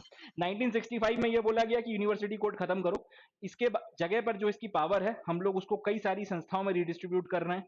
कुछ तो यूनिवर्सिटी के अंडर ही रहेंगी, कुछ मगर आपकी चीजें हैं जिसमें हमारी जो नौकर चाहिए वो या एग्जीक्यूटिव या सरकार जो है वो इंटरफेयर कर सकती है। एक दूसरा ये कि आपका ये जो पूरा का पूरा गवर्निंग काउंसिल है, जो यूनिवर्सिटी चलाने की गवर्निंग काउंसिल बनेगी अभी, इसमें जो लोग नॉमिनेट होंगे, वो नॉमिनेट करने की पावर भारत के राष्ट्रपति के पास में रहेगी। इस तरीके का जो है प्रोविजन 1965 के एक्ट में किया गया, या 1965 का जो अमेंडमेंट हुआ था एएमयू एक्ट का, उसमें किया गया। अब अपना जो लीगल डिस्प्यूट है वो 1967 से शुरू होता है। यहां पे क्या बोला गया है, यूनिवर्सिटी कोर्ट खत्म, इसकी जगह बनेगी गवर्निंग काउंसिल। गवर्निंग काउंसिल में कौन लड़का बैठेगा कौन लड़का नहीं बैठेगा, ये डिसाइड करेगा भारत का राष्ट्रपति। 1965 में ये हो गया। 2 साल के बाद में इस विवाद की, जिसका फैसला अब सुप्रीम कोर्ट देगा, जिसके चलते 7 जजेस की ये बेंच जो है बैठकर पूरा केस सुन रही है, वो शुरू होता है। कैसे? 1967 में सुप्रीम कोर्ट में एक याचिका दायर होती है, जिसको लगाया था एस अजीज बादशाह ने। एस अजीज बादशाह वर्सेस यूनियन ऑफ इंडिया के नाम से केस बनता है। ये केस है भाई साहब ने लगाया था भारत सरकार के ऊपर। इस पूरे मुकदमे में 1951 का जो अमेंडमेंट हुआ था अलीगढ़ मुस्लिम यूनिवर्सिटी के एक्ट का, और 1965 का जो अमेंडमेंट हुआ था, सुप्रीम कोर्ट ने दोनों को रिव्यू किया। और इसमें पिटीशन लगाने वाले का यानी कि एस अजीज बादशाह साहब जो थे, इसका जो आर्ग्यूमेंट था वो ये था कि क्योंकि अलीगढ़ मुस्लिम यूनिवर्सिटी को मुसलमानों ने एस्टैब्लिश किया है, अलीगढ़ मुस्लिम यूनिवर्सिटी मुसलमानों के द्वारा बनाई गई है, इसको मुस्लिम्स ने एस्टैब्लिश किया है, तो सिर्फ उन्हीं के पास में ये अधिकार होना चाहिए कि वो इसको मैनेज करें। बात को समझिएगा, क्या बोला गया है पिटीशन 1965 में ये हुआ कि भाई ये जो गवर्निंग बॉडी होगी इसको बनाने की पावर किसके पास में है, इसको नॉमिनेट करने की पावर है भारत के राष्ट्रपति के पास में, प्लस सरकार के पास में अब अलीगढ़ मुस्लिम यूनिवर्सिटी के मसलों में दखल अंदाजी करने की पावर आ गई। भाई लोगों ने 1967 में केस ठोक दिया ये बोलते हुए कि क्योंकि अलीगढ़ मुस्लिम यूनिवर्सिटी मुसलमानों के द्वारा स्टैब्लिश की गई है इसलिए सिर्फ उन्हीं के पास में ये अधिकार है कि किस तरह से इसको मैनेज करना है, किस तरह से इसको नहीं मैनेज करना है, उसके फैसले वो लें। इस पर्टिकुलर आर्ग्यूमेंट के अगेंस्ट में 1951 और 1965 में जो अमेंडमेंट अलीगढ़ मुस्लिम यूनिवर्सिटी के केस में हुए थे सुप्रीम कोर्ट ने उसको रिव्यू किया। अब पिटिशनर का आर्ग्यूमेंट ये था कि सारा का सारा जो है मुसलमानों के हाथ में सौंप दिया जाए क्योंकि अलीगढ़ मुस्लिम यूनिवर्सिटी मुसलमानों ने स्टैब्लिश की है। सुप्रीम कोर्ट ने फैसला ये, या फिर उस वक्त के जो 5 जजेस की बेंच बैठी थी इसके ऊपर, कॉन्स्टिट्यूशनल बेंच, उन्होंने फैसला ये दिया कि अलीगढ़ मुस्लिम यूनिवर्सिटी ना तो मुस्लिम्स के द्वारा बनाई गई है या स्टैब्लिश की गई है और ना उनके द्वारा एडमिनिस्टर की जा सकती है एज माइनॉरिटी। सुप्रीम कोर्ट का क्या फैसला आया, that Aligarh Muslim university is neither established nor administered by the Muslim minority, ना उनके द्वारा बनाई एस्टैब्लिश की गई है ना उसको एडमिनिस्ट्रेशन हो सकता है। उसके पीछे सुप्रीम कोर्ट ने रीजन दिया। सुप्रीम कोर्ट का कहना यह था कि अलीगढ़ मुस्लिम यूनिवर्सिटी का जो एक्ट है वो एक सेंट्रल लेजिस्लेशन है, यानी कि संसद के द्वारा पास किया गया एक कानून है जिसके तहत में अलीगढ़ मुस्लिम यूनिवर्सिटी अस्तित्व में आई है। तो आपका यह कहना कि अलीगढ़ मुस्लिम यूनिवर्सिटी अंग्रेजों ने बनाई, मुसलमानों ने बनाई थी, वो आर्ग्यूमेंट ही गलत है। अगर आप ये बोलोगे कि सैयद अहमद खान ने 1877 में बनाई थी तो वो इसलिए गलत है क्योंकि सैयद अहमद खान ने तो MAO के नाम से कॉलेज बनाया था, मोहम्मदन एंग्लो ओरिएंटल कॉलेज। 1920 में भी अंग्रेजों ने अल्टीमेटली उसको अलीगढ़ मुस्लिम यूनिवर्सिटी बनाया था 1920 के एक्ट के तहत में। ये भी एक सेंट्रल लेजिस्लेशन है, चलो पर वो आजादी के पहले की बात है। 1951 में जो कानून पास हुआ है वो भारत की संसद ने पास किया है। तो अलीगढ़ मुस्लिम यूनिवर्सिटी का जो एक्ट है वो सेंट्रल लेजिस्लेशन है, वो मुसलमानों के द्वारा बनाया गया कानून तो है नहीं, वो तो भारत सरकार के द्वारा बनाया गया कानून है। क्योंकि ये भारत सरकार के द्वारा बनाया गया कानून है इसका मतलब ये एक माइनॉरिटी इंस्टीट्यूशन हो ही नहीं सकता। तो आपका जो ये आर्ग्यूमेंट है ये माना नहीं जा सकता कि भाई ये माइनॉरिटी इंस्टीट्यूशन है इसलिए सब कुछ चलाने का अधिकार जो है आपकी मुस्लिम माइनॉरिटी के पास में होना चाहिए। अब जब ये फैसला आ गया कि अलीगढ़ मुस्लिम यूनिवर्सिटी जो है वो माइनॉरिटी इंस्टीट्यूशन नहीं है तो इसके खिलाफ फिर देश भर में ऑब्वियस सी बात है कम्युनिटी जो थी उसने विरोध प्रदर्शन किया। तो यहाँ पे जब ये पर्टिकुलर फैसला आया इसके खिलाफ फिर ये जो रूलिंग थी इसके खिलाफ देश भर में हुए प्रोटेस्ट, इसके चलते सरकार ने, उस वक्त की जो सरकार थी, 1981 में अलीगढ़ मुस्लिम यूनिवर्सिटी एक्ट को अमेंड किया और अलीगढ़ मुस्लिम यूनिवर्सिटी एक्ट को 1981 में अमेंड करके इन्होंने उसमें लिख दिया कि भाई अलीगढ़ मुस्लिम यूनिवर्सिटी एक माइनॉरिटी स्टेटस रखती है। यानी कि सुप्रीम कोर्ट का जो फैसला था उसको पलट दिया। सुप्रीम कोर्ट ने यह बोला कि तो ये जो आपकी यूनिवर्सिटी है ये केंद्रीय कानून के तहत में बनाई गई है, संसद के पास किए हुए कानून के तहत में बनाई गई है, इसलिए इसको माइनॉरिटी नहीं माना जा सकता। विरोध प्रदर्शन हुआ, सरकार झुक गई या सरकार डर गई फॉर दैट मैटर और 1981 में ये कानून पास करती है कि नहीं, ये अमेंडमेंट करती है कानून में और लिख देती है कि नहीं नहीं नहीं सुप्रीम कोर्ट का फैसला गलत है या फिर सुप्रीम कोर्ट का फैसला हम पलट रहे हैं एंड ये तो भाई माइनॉरिटी इंस्टीट्यूशन है। तो 1981 में ये व्यवस्था हो गई। उसके बाद से एक माइनॉरिटी इंस्टीट्यूशन के तौर पर अब ये अलीगढ़ मुस्लिम यूनिवर्सिटी काम कर रही थी। अब आते हैं 2005 में। 2005 में अलीगढ़ मुस्लिम यूनिवर्सिटी ने पीएचडी के जितनी भी सीट्स हुआ करती थी उस वक्त में उनमें से 50% सीटें मुस्लिम कैंडिडेट्स के लिए करनी रिजर्व। 2005 में, 1981 में उसको माइनॉरिटी इंस्टीट्यूशन मान लिया गया सरकार के द्वारा, सुप्रीम कोर्ट का फैसला पलट दिया गया और उसके बाद से कहानी अब चल रही है। साल 2005 आया, अलीगढ़ मुस्लिम यूनिवर्सिटी ने एक नया कानून बनाया जिसमें यह बोला गया कि भाई पीएचडी के जितने कैंडिडेट्स हैं उसकी 50% सीटें मुसलमानों के लिए रिजर्व होंगी। अब ये जो फैसला अलीगढ़ मुस्लिम यूनिवर्सिटी ने लिया और अपने पीएचडी की सारी सीट्स में से 50% सीट्स मुस्लिम कैंडिडेट्स के लिए रिजर्व करी, तो इसके खिलाफ डॉक्टर नरेश अग्रवाल नाम का एक व्यक्ति या फिर एक व्यक्ति जो थे वो कोर्ट चले गए और 2005 उन्होंने फिर जो है इस पर्टिकुलर चीज के खिलाफ में इलाहाबाद हाई कोर्ट में एक याचिका ठोक दी। इलाहाबाद हाई कोर्ट ने इस पर्टिकुलर केस में जिसका नाम है doctor Naresh Agarwal versus Union of India, इस केस में 2005 में ये रूलिंग दी कि 91 आपका इलाहाबाद हाई कोर्ट ने 2005 का ये जो केस है doctor Naresh Agarwal versus Union of India, इसमें पहले तो उन्होंने ये रूलिंग दी कि जो तुमने एक कानून बनाया है कि भाई एएमयू में 50% सीटें मुस्लिम कैंडिडेट्स के लिए रिजर्व हैं, ये खत्म, तुम इसको नहीं कर सकते, इसको स्ट्रक डाउन कर दिया गया। दूसरा उन्होंने ये बोला कि तुम ये जो बोल रहे थे कि भाई हम ये सारा काम इसलिए कर रहे हैं, 50% सीट्स इसलिए रिजर्व कर रहे हैं क्योंकि हम एक माइनॉरिटी इंस्टीट्यूशन है और माइनॉरिटी इंस्टीट्यूशन होने के नाम पर आर्टिकल 30 क्लॉज 1 के तहत में हम लोग 50% जो सीटें हैं अपने कैंडिडेट्स के लिए या अपने कम्युनिटी के लिए रिजर्व कर सकते हैं। तो उन्होंने फिर इलाहाबाद हाईकोर्ट ने ये बोला कि आपका जो 1981 का अमेंडमेंट है जिसके बेसिस पर आप ये बोल रहे हो कि आप एक माइनॉरिटी इंस्टीट्यूशन हो, वो अल्ट्रा वायर्स है, यानी कि वन कॉन्स्टिट्यूशनल है, वो अवैध है, वो लागू ही नहीं होता। बात को समझिएगा कितना खतरनाक खेल हो गया कि 50% सीटें पीएचडी कैंडिडेट्स की अलीगढ़ मुस्लिम यूनिवर्सिटी ने करी रिजर्व।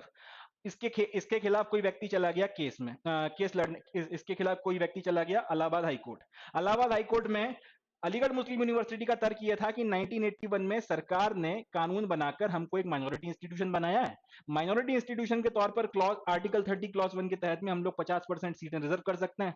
कोर्ट ने पहले बोला कि एक तो तुम ये कर नहीं सकते, दूसरा ये कि जिस पर्टिकुलर एक्ट के तहत में तुम ये बात बोल रहे हो वो 1981 का एक्ट असंवैधानिक है, नल एंड वॉइड है, अल्ट्रा वायर्स है, वो लागू ही नहीं होता। अब जैसे ही ये फैसला आ गया तो इसके खिलाफ 2006 में भारत सरकार और अलीगढ़ मुस्लिम यूनिवर्सिटी दोनों साथ में चले गए सुप्रीम कोर्ट। ये जो हाई कोर्ट का फैसला था इसके खिलाफ में अलीगढ़ मुस्लिम यूनिवर्सिटी और यूनियन ऑफ इंडिया भारत सरकार दोनों साथ में पार्टी बनकर चले गए सुप्रीम कोर्ट। अब यहां से फिर केस चलता रहा 2014 में ऑब्वियस सी बात है सरकार बदल गई। तो सरकार बदलने के बाद में 2016 में यूनियन ऑफ इंडिया ने 2016 में यूनियन ऑफ इंडिया या भारत सरकार ने कोर्ट में यह बोला कि भाई हम अपने आप को इस केस से अलग कर रहे हैं और अब हम मानते हैं कि अलीगढ़ मुस्लिम यूनिवर्सिटी एक माइनॉरिटी इंस्टीट्यूशन नहीं है। वो पुरानी सरकार का जो भी मत रहा हो उन्होंने जब आपका ये केस फाइल किया था, बट हम आज की तारीख में यह मानते हैं या फिर हम लोग ये माइनॉरिटी इंस्टीट्यूशन के तौर पर अलीगढ़ मुस्लिम यूनिवर्सिटी को एक्नॉलेज करने को तैयार नहीं है। ये बात 2016 में केंद्र सरकार ने कह दी और उसके साथ ही केंद्र सरकार इस पूरे के पूरे केस से हटकर अलग हो गई। उसके बाद से अलीगढ़ मुस्लिम यूनिवर्सिटी ये केस अकेला जो है सुप्रीम कोर्ट में लड़ रहा है और अब शायद इसका फैसला बहुत जल्दी आने वाला है, तो फिर ये पूरा का पूरा जो मसला है वो गर्मा गया है। ठीक है जी, ये पूरी की पूरी कहानी है। एक बार फिर से जल्दी से देख लेते हैं। 1877 से शुरू हुआ, 1920 में एएमयू एमएओ कॉलेज के रूप में 1920 में आपका ये बनकर तैयार एक्ट पास हुआ, एएमयू बना। 1951-65 में अमेंड हुआ, उसके बाद में 67 में ये फैसला आ गया, जिसके चलते फिर 67 में ये फैसला आ गया, उसके चलते यहाँ पे विवाद वगैरह होने लगे, उसमें फिर आपका 1981 का अमेंडमेंट हो गया। 2005 में फिर ये इन्होंने एक डिसीजन ले लिया, इसके खिलाफ लोग कोर्ट में चले गए, हाई कोर्ट का जो फैसला था उसके खिलाफ फिर सुप्रीम कोर्ट में अर्जी हो गई, जिसमें भारत सरकार और अलीगढ़ मुस्लिम यूनिवर्सिटी दोनों शामिल थे। 2016 में भारत की सरकार या केंद्र सरकार जो थी पट्टी मार गई और उसके बाद से एएमयू अकेला इस केस को लड़ रहा था। अब सुप्रीम कोर्ट के सामने जब ये मुकदमा आया है और इसके ऊपर अब जब सारी बातचीत हो गई है, जो भी आपके जेरा वेरा जो भी अब चलनी है आगे, सुप्रीम कोर्ट बेसिकली क्या करता है, कोई भी उसके सामने अगर मसला आता है तो वो उसको डिसाइड करने के लिए उसमें से जो भी लॉ या फैक्ट के क्वेश्चंस बनते हैं उनको फ्रेम करता है। पूरा मसला सुनने के बाद में सुप्रीम कोर्ट लॉ या फिर फैक्ट के बेसिस पर जो भी क्वेश्चंस बनकर आते हैं उनको फ्रेम करता है और उन क्वेश्चंस का जवाब देने के लिए सुप्रीम कोर्ट फिर कॉन्स्टिट्यूशन को इंटरप्रेट करता है और संविधान की व्याख्या या इंटरप्रिटेशन करने के बाद में उनका फैसला सुनाता है। तो सुप्रीम कोर्ट ने इस पूरे मसले को सुन चुकने के बाद में या फिर इनके सामने जो पूरा मैटर रख दिया है उसके बाद में दो क्वेश्चंस निकाले हैं लॉ के बेसिस पर या फैक्ट के बेसिस पर। दो क्वेश्चन यहां से इस पूरे मसले से निकाले हैं। पहला, what is the criteria for determining the minority status of an educational institution, यानी कि अगर किसी एजुकेशनल इंस्टीट्यूशन को, किसी यूनिवर्सिटी को, किसी कॉलेज को, किसी स्कूल को अगर आपने माइनॉरिटी स्टेटस देना है तो किस बेसिस पर आपने उसे माइनॉरिटी स्टेटस देना है, क्या वो क्राइटेरिया है जिसके बेसिस पर आप इसे माइनॉरिटी स्टेटस दोगे। पहला क्वेश्चन कि अगर तुम किसी को चुन्नू लाल डिक्लेयर कर रहे हो या मुन्नू लाल डिक्लेयर कर रहे हो तो चुन्नू लाल या मुन्नू लाल डिक्लेयर करने के पीछे की वजह क्या है, या इसको मैं सिर्फ एक फनी तरीके से बोल रहा हूं कि अगर किसी को माइनॉरिटी स्टेटस दिया जा रहा है तो माइनॉरिटी स्टेटस क्यों दे रहे हो, वो लाल शर्ट पहनता है, पीला पैंट पहनता है, या साइड से मांग निकालता है, या फिर वो क्या करता है, आखिर वो ऐसी उसमें क्या खास बात है, उसमें तुम्हें क्या दिख गया, वो ही मैन है, वो सुपरमैन है, वो टॉम क्रूज है, वो क्या है, आखिर उसमें ऐसी क्या खास बात है कि भाई तुम उसे माइनॉरिटी का स्टेटस दे रहे हो। तो पहले तो ये बताओ कि व्हाट इज द क्राइटेरिया, क्या वो आधार है जिसके बेसिस पे किसी एजुकेशनल इंस्टीट्यूशन को माइनॉरिटी इंस्टीट्यूशन माना जाएगा, पहला। दूसरा, whether an institution established under a statute or act can enjoy such status, यानी कि अगर किसी इंस्टीट्यूशन को किसी कानून के तहत में बनाया गया है, चाहे केंद्र सरकार कोई कानून पास करके कोई ऐसा इंस्टीट्यूशन बना रही है या कोई आपका राज्य सरकार इस तरीके का कोई कानून पास करके कोई इंस्टीट्यूशन बना रही है, तो क्या उसको माइनॉरिटी इंस्टीट्यूशन माना जा सकता है। सवाल समझिएगा, पहला तो ये कि अगर तुम किसी को आर्टिकल 30 के तहत में माइनॉरिटी इंस्टीट्यूशन मानते हो तो कैसे मानते हो, डिटरमाइन कैसे करते हो कि माइनॉरिटी इंस्टीट्यूशन है, चलो इसका जवाब दे दो। उसके बाद में अगर कोई इंस्टीट्यूशन इस तरीके का किसी कानून के तहत में बनाया गया है, सरकार ने या तो केंद्र सरकार ने पास किया है या फिर आपका राज्य सरकार ने अगर इस तरीके के कानून को पास किया है और उसकी मदद से ऐसा इंस्टीट्यूशन बनाया गया है, तो फिर क्या इस तरीके के इंस्टीट्यूशन को आर्टिकल 30 के तहत में जो भी आपका क्राइटेरिया है, जो उसका जवाब आपको पहले देना पड़ेगा, उसके बेसिस पर एक माइनॉरिटी एजुकेशन इंस्टीट्यूट माना जा सकता है, हाँ या ना? इन दोनों सवालों का जो भी जवाब अब निकल कर आएगा, इस पर्टिकुलर जवाब को निकालने के लिए कॉन्स्टिट्यूशन का इंटरप्रिटेशन किया जाएगा। ठीक है जी। कॉन्स्टिट्यूशनल इंटरप्रिटेशन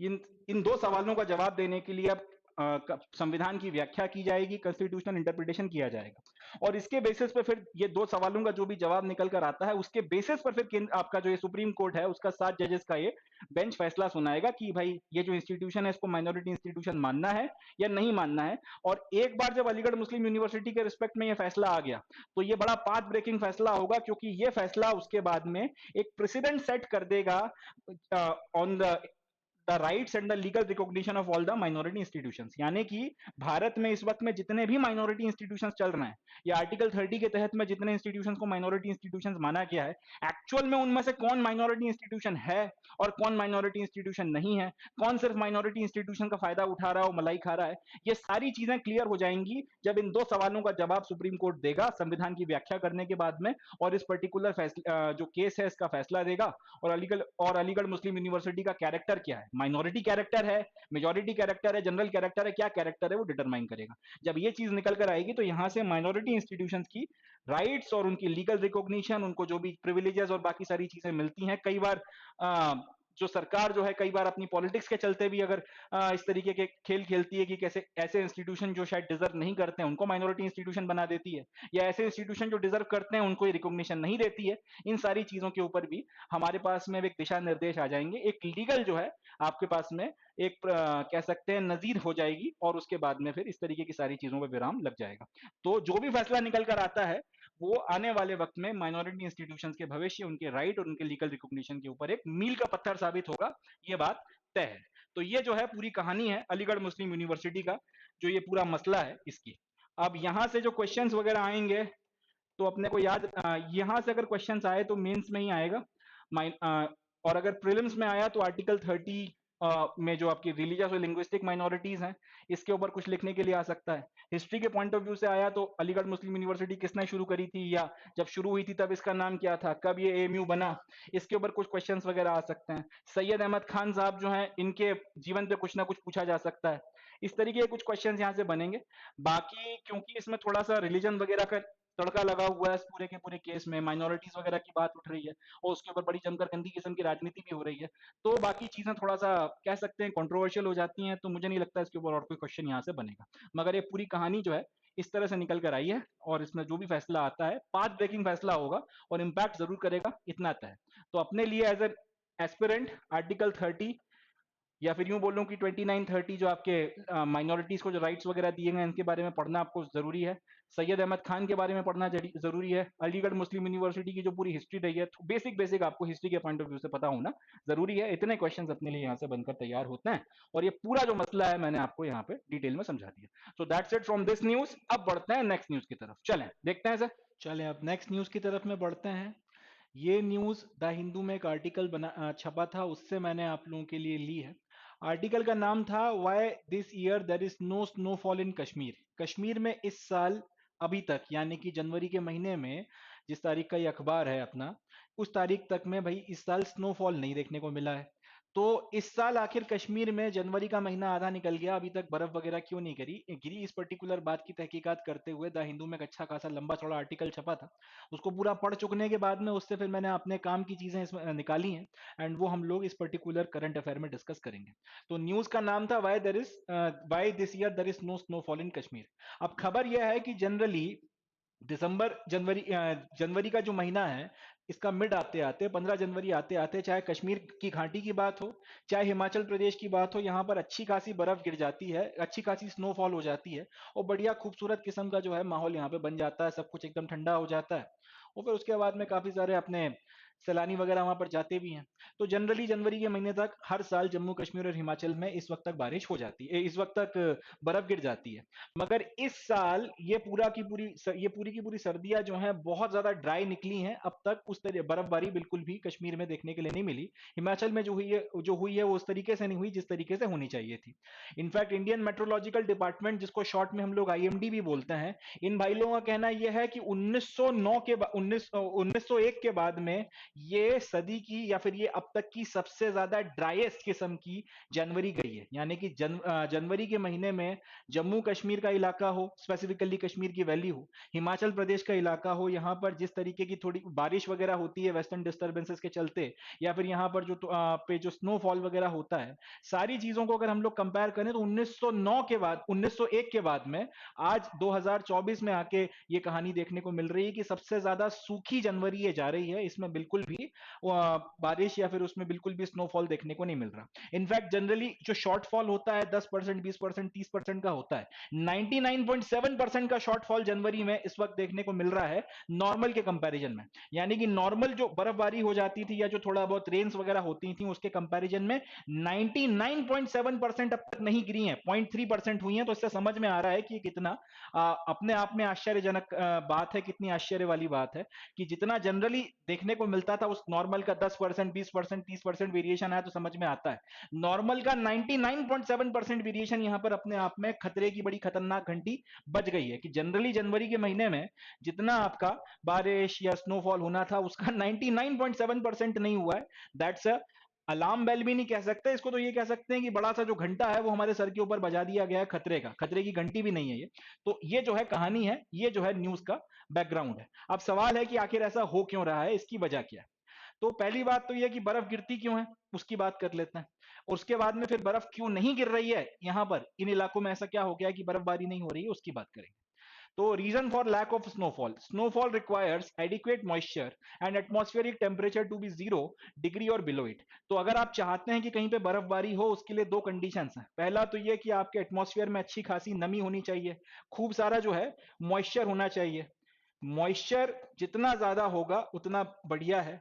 नमी मगर अकेली है तो उससे काम नहीं बनेगा, उस मॉइस्चर के साथ में जो टेम्परेचर है या तो वो 0 डिग्री पे मेंटेन रहे या फिर वो माइनस में चला जाए, -1, -2, माइनस जितना नीचे जा सकता है उतना नीचे चला जाए। बात को समझिएगा, अगर आप चाहते हैं कि आपके क्षेत्र में बर्फ गिरे तो दो ही चीजें करना पड़ेंगी। एक तो एटमॉस्फेयर में खूब सारी नमी हो, वो नमी अल्टीमेटली फिर बर्फ के रूप में जो है वो गिरती है या उस बर्फ के रूप में जो नीचे आती है स्नोफॉल के रूप में। एक तो नमी होना बहुत जरूरी है, दूसरा टेम्परेचर या तो 0 डिग्री हो या फिर 0 डिग्री से एकदम नीचे चला जाए, माइनस में चला जाए। ये दो कंडीशन एक ही वक्त पर अगर सेटिस्फाई होती हैं और सब्लिमेशन की प्रोसेस होती है तब जाकर जो है अपने को स्नोफॉल देखने के लिए मिलता है। अब इस साल ऐसा क्या हो गया जिसके चलते ये दोनों कंडीशन मीट नहीं हो पा रही हैं, उस पर बात करते हैं। कुल मिलाकर तीन ऐसे बड़े बड़े मेजर फैक्टर अभी तक निकल कर आए हैं जिसके चलते ये दोनों कंडीशन एक ही वक्त पर मीट नहीं हो रही हैं। जनरली जम्मू कश्मीर और हिमाचल की conditions, atmospheric condition, terrain, weather कुछ इस तरीके का है कि नवंबर दिसंबर जनवरी के महीने में ये दोनों कंडीशन मीट होती हैं। एक तो एटमॉस्फेयर वेस्टर्न डिस्टर्बेंसेस के चलते बारिशें होती हैं, उससे एटमॉस्फेयर में नमी बढ़ जाती है, एटमॉस्फेयर में बहुत ज्यादा मॉइस्चर बढ़ जाता है, और सर्दियों के चलते टेम्परेचर 0 डिग्री या उससे नीचे चला जाता है। तो दोनों कंडीशन मीट होती हैं और बर्फ गिर जाती है। मगर इस साल तीन ऐसे फैक्टर्स हैं जो इन दोनों कंडीशंस को एक साथ होने नहीं दे रहे, या इस तरीके की सर्कमस्टांसेस बनने नहीं दे रहे कि स्नोफॉल हो सके। वो कौन कौन से प्राइमरी फैक्टर्स हैं उसकी बात कर लेते हैं। पहला तो जो वेस्टर्न डिस्टर्बेंसेस भारत में आती हैं उसमें बहुत ज्यादा ड्रास्टिक फॉल हुआ है। वेस्टर्न डिस्टर्बेंसेस क्या होती हैं, कितनी मात्रा में आती हैं और कितनी कमी इसमें आई है उस पर भी अपन लोग बात करेंगे। मगर पहला factor, drastic fall in western disturbances. Bharat में आने वाली वेस्टर्न डिस्टर्बेंसेस में नॉर्थ वेस्ट इंडिया के इलाके में जो सर्दियों के महीने में दिसंबर जनवरी में जो वेस्टर्न डिस्टर्बेंसेस आती हैं इसमें बहुत ड्रास्टिक कमी देखने को मिली है, पहली चीज। दूसरा, इस साल अल नीनो पड़ गया था। इस साल मेरा मतलब 2023-24 की बात कर रहा हूं, अल नीनो आ गया था। अल नीनो के फेनोमेनन के चलते बारिश या फिर हमारा जो मानसून था वो तो बर्बाद हुआ ही हुआ, उसमें तो खूब कमी आपको देखने को मिली, मगर उसका असर अब जो है स्नोफॉल के ऊपर भी देखने को मिल रहा है। और तीसरी चीज है एक स्ट्रॉन्ग जेट स्ट्रीम का अभी यहाँ पर अभाव है। जेट स्ट्रीम कहाँ होती है, कहाँ होनी चाहिए और किस वजह से एब्सेंट है, उसके बारे में बात करेंगे।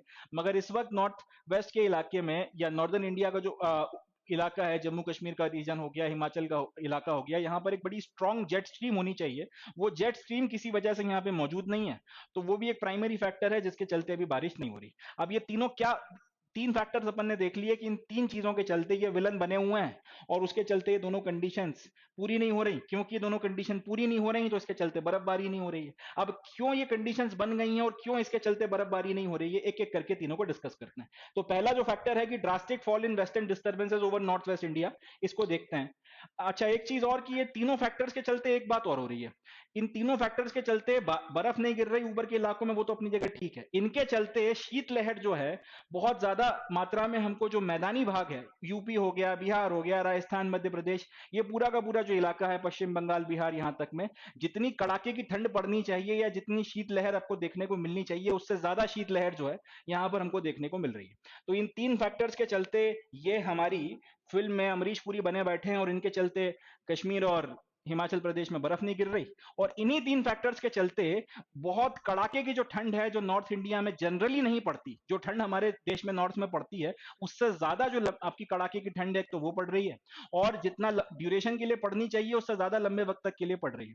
भारत में जनरली नॉर्थ के इलाकों में ठंड पड़ती है, ठीक ठाक ठंड पड़ती है, मगर उतनी भयानक भी नहीं पड़ती जितनी इस साल इसके चलते देखने को मिल रही है।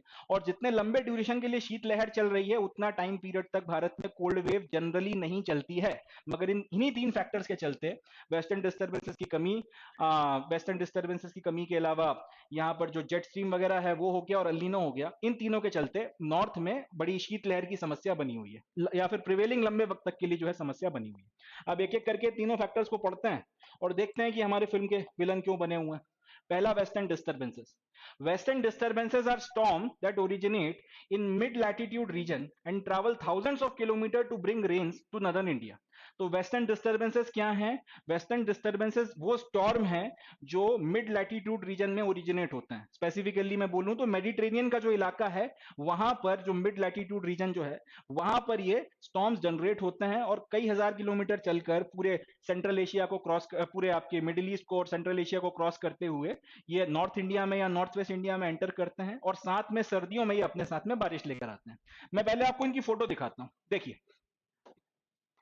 ये मेडिटेरेनियन का इलाका हो गया, ये मिड लैटिट्यूड का रीजन है। यहां पर ये आपके जो स्टॉर्म्स हैं ये जनरेट होते हैं, जिनको हम लोग बोलते हैं वेस्टर्न डिस्टर्बेंसेस। अब यहां से ये भाई शुरू होते हैं और उसके बाद में ये पूरा डिस्टेंस जो है,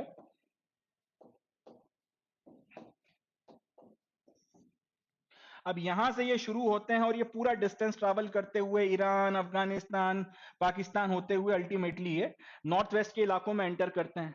जब ये यहां पर आते हैं तो साथ में सर्दी में बारिश लेकर, सर्दी के मौसम में नवंबर दिसंबर के महीने में, जनवरी के महीने में अपने साथ में बारिश लेकर आते हैं। ये जो बारिशें नॉर्थ वेस्ट के इलाके में होती हैं, इसके चलते एटमॉस्फेयर में नमी बढ़ जाती है। ये नमी बाद में फिर स्नो फॉर्मेशन और उसके बाद स्नो फॉर्मेशन और साथ ही साथ स्नोफॉल में एक बड़ा योगदान अदा करती है। तो ये वेस्टर्न डिस्टर्बेंस हो गई। एक फोटोग्राफ और देख लीजिए,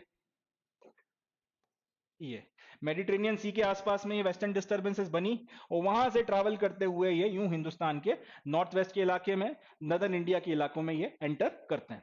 अब हो ये रहा है, जनरली हर साल ये आपका सर्दियों के मौसम में ये वेस्टर्न डिस्टर्बेंसेस आती हैं एंड ये बारिश वगैरह फिर जो है करवाती हैं। Since western disturbances also dissipate fog and increase sunshine incident on ground raising temperature, they also cause snowfall when temperatures are low. तो जब वेस्टर्न डिस्टर्बेंसेस भारत में एंटर करती हैं, उस वक्त तक सर्दी अच्छी खासी पड़ने लगती है, कोहरा पड़ने लगता है और 10 तरीके की चीजें और हो रही होती हैं। वेस्टर्न डिस्टर्बेंसेस के आने के साथ में एक तो बारिश होती है, दूसरा यह है कि कोहरा जो पड़ रहा था वो छटना शुरू हो जाता है और उस कोहरे के छटने के चलते जमीन पर ज्यादा सनलाइट पहुंचती है। तो जो शीतलहर है जो नॉर्थ में हमको अभी देखने को खतरनाक तरीके से मिल रही है, उसमें कमी आती है, टेम्परेचर कुछ वक्त तक के लिए एकदम से बढ़ जाता है। एट द सेम टाइम जो पहाड़ी इलाके हैं वहां पर ये वेस्टर्न डिस्टर्बेंसेस वो कंडीशंस क्रिएट कर देती है जिसके चलते स्नोफॉल होता है। ठीक है जी। ध्यान से सुनिएगा, दो बातें हो रही हैं। वेस्टर्न डिस्टर्बेंसेस भारत के में एंटर हुई, जो शीत लहर चल रही थी उसको एक तो नॉर्थ के इलाकों में खत्म करती है। कैसे? कोहरा छाट देती है। कोहरा छाटने के साथ ही साथ यहाँ पर ज्यादा मात्रा में रेडिएशन जो है ग्राउंड तक पहुंच पाती है, तो गर्मी से सर्दी से हमको थोड़ी सी निजात मिलती है। तो उतनी लंबे वक्त तक हमारे यहाँ शीत लहर नहीं चलती जितनी जनरली इस बार हमको देखने को मिल रही है वेस्टर्न डिस्टर्बेंसेस के ना आने के चलते। पहाड़ी इलाकों में यही वेस्टर्न डिस्टर्बेंसेस, क्योंकि बारिश वगैरह भी कराती हुई आ रही है तो नमी बढ़ा देती है, इसके चलते स्नो फॉर्मेशन होना शुरू होता है और स्नोफॉल हमको देखने को मिलता है। अब ये जो स्नो है, कुछ वक्त के बाद में जब गर्मी का मौसम आएगा तब पिघलना शुरू हो जाएगी।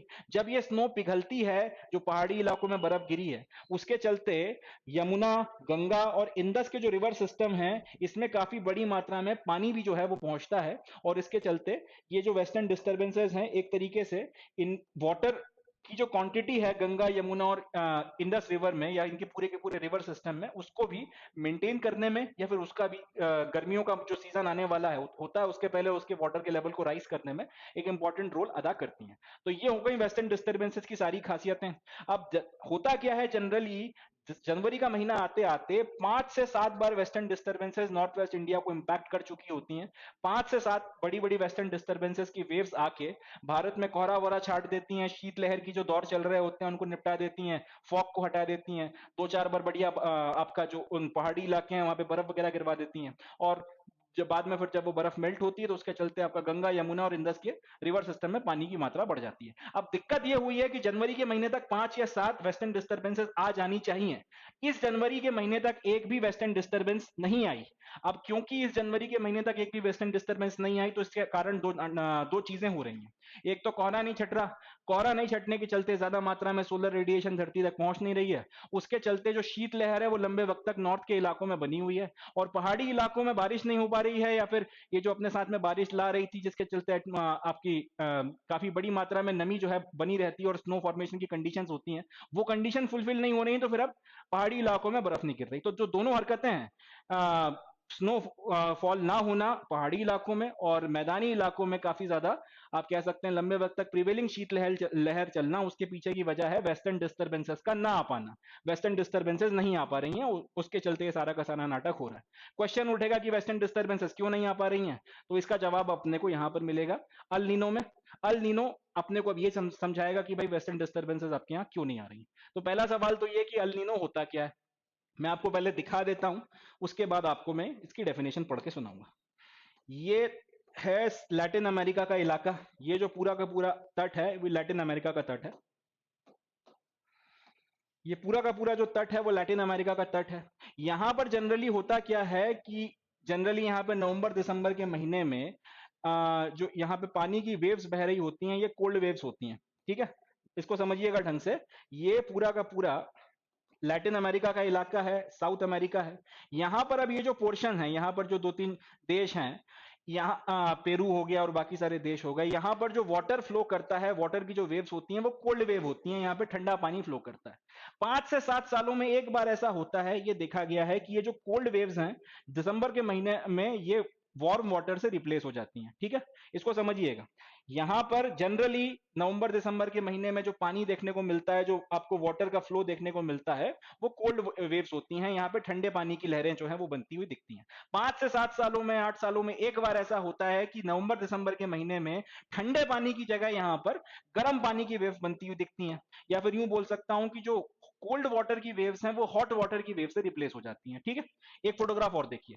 ये इलाका हो गया अपना, थोड़ा बड़ा कर देते हैं ऐसे, ये साउथ अमेरिका या लैटिन अमेरिका का इलाका हो गया, ये इसका तट हो गया, ये ट्रॉपिक ऑफ कैंसर जा रही है। नवंबर दिसंबर के महीने में यहाँ पर जनरली जो है ठंडी हवाएं, यहाँ पर जो है ठंडी कोल्ड वेव्स, ठंडी जो आपकी वाटर वेव्स हैं वो आपको देखने को मिलती हैं। 5 से 7 सालों में एक बार ऐसा होता है कि ठंडी कोल्ड वेव्स जो है आपका वार्म वाटर वेव से रिप्लेस हो जाती हैं, या फिर वार्म वेव से रिप्लेस हो जाती हैं। यहाँ पर ठंडे पानी की जगह गर्म पानी बहने लगता है।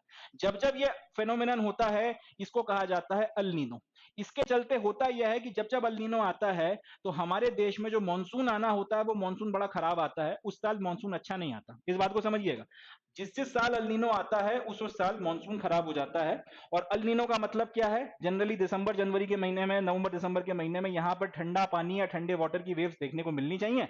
वो ठंडे वाटर की वेव्स की जगह यहाँ पर आपको गर्म पानी की वेव्स देखने को मिलती हैं। और जब जब ये चीज होती है इसे बोला जाता है 5 से 7 साल में एक बार होता है, इसे बोला जाता है अल नीनो। और अल नीनो आने के साथ ही हमारा जो मानसून है वो खराब हो जाता है। अब हमारा मानसून खराब करने के अलावा अल नीनो और भी बहुत सारे काम कर रहा है। उसमें से एक काम है वेस्टर्न डिस्टर्बेंसेस को ऑब्स्ट्रक्ट करना। तो देखते हैं उसे। अल नीनो और अल नीनो जो है इसके प्रोमिनेंट, इसके चलते बारिश भी अच्छी नहीं हुई है, तो ये भी एक अपने आप में बहुत बड़ा एक रोल अदा कर रहा है। The prevailing El Niño conditions over equatorial Pacific Ocean that results in warmer ocean temperature to has a role to play in reducing western disturbances. तो अल नीनो क्या होता है मैंने आपको समझा दिया।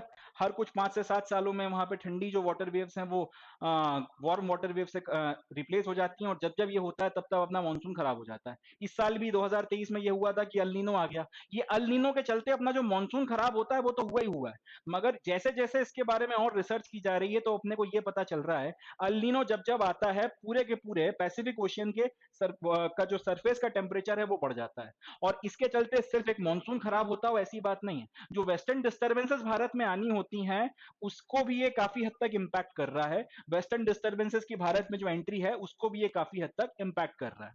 In the recent year, there has been a rise in western disturbances in February and March months that have caused flash floods, particularly in Himachal and Uttarakhand. अब El Nino हमारे मजे ले रहा है इस तरीके से कि नवंबर दिसंबर के महीने में, जनवरी के महीने में जब वेस्टर्न डिस्टर्बेंसेस आने चाहिए तब वेस्टर्न डिस्टर्बेंसेस को आने नहीं दे रहा कि बर्फ गिर जाए आपके पहाड़ों में और आपका जो नॉर्थ का इलाका है वहां पे शीतलहर में कुछ कमी आ जाए।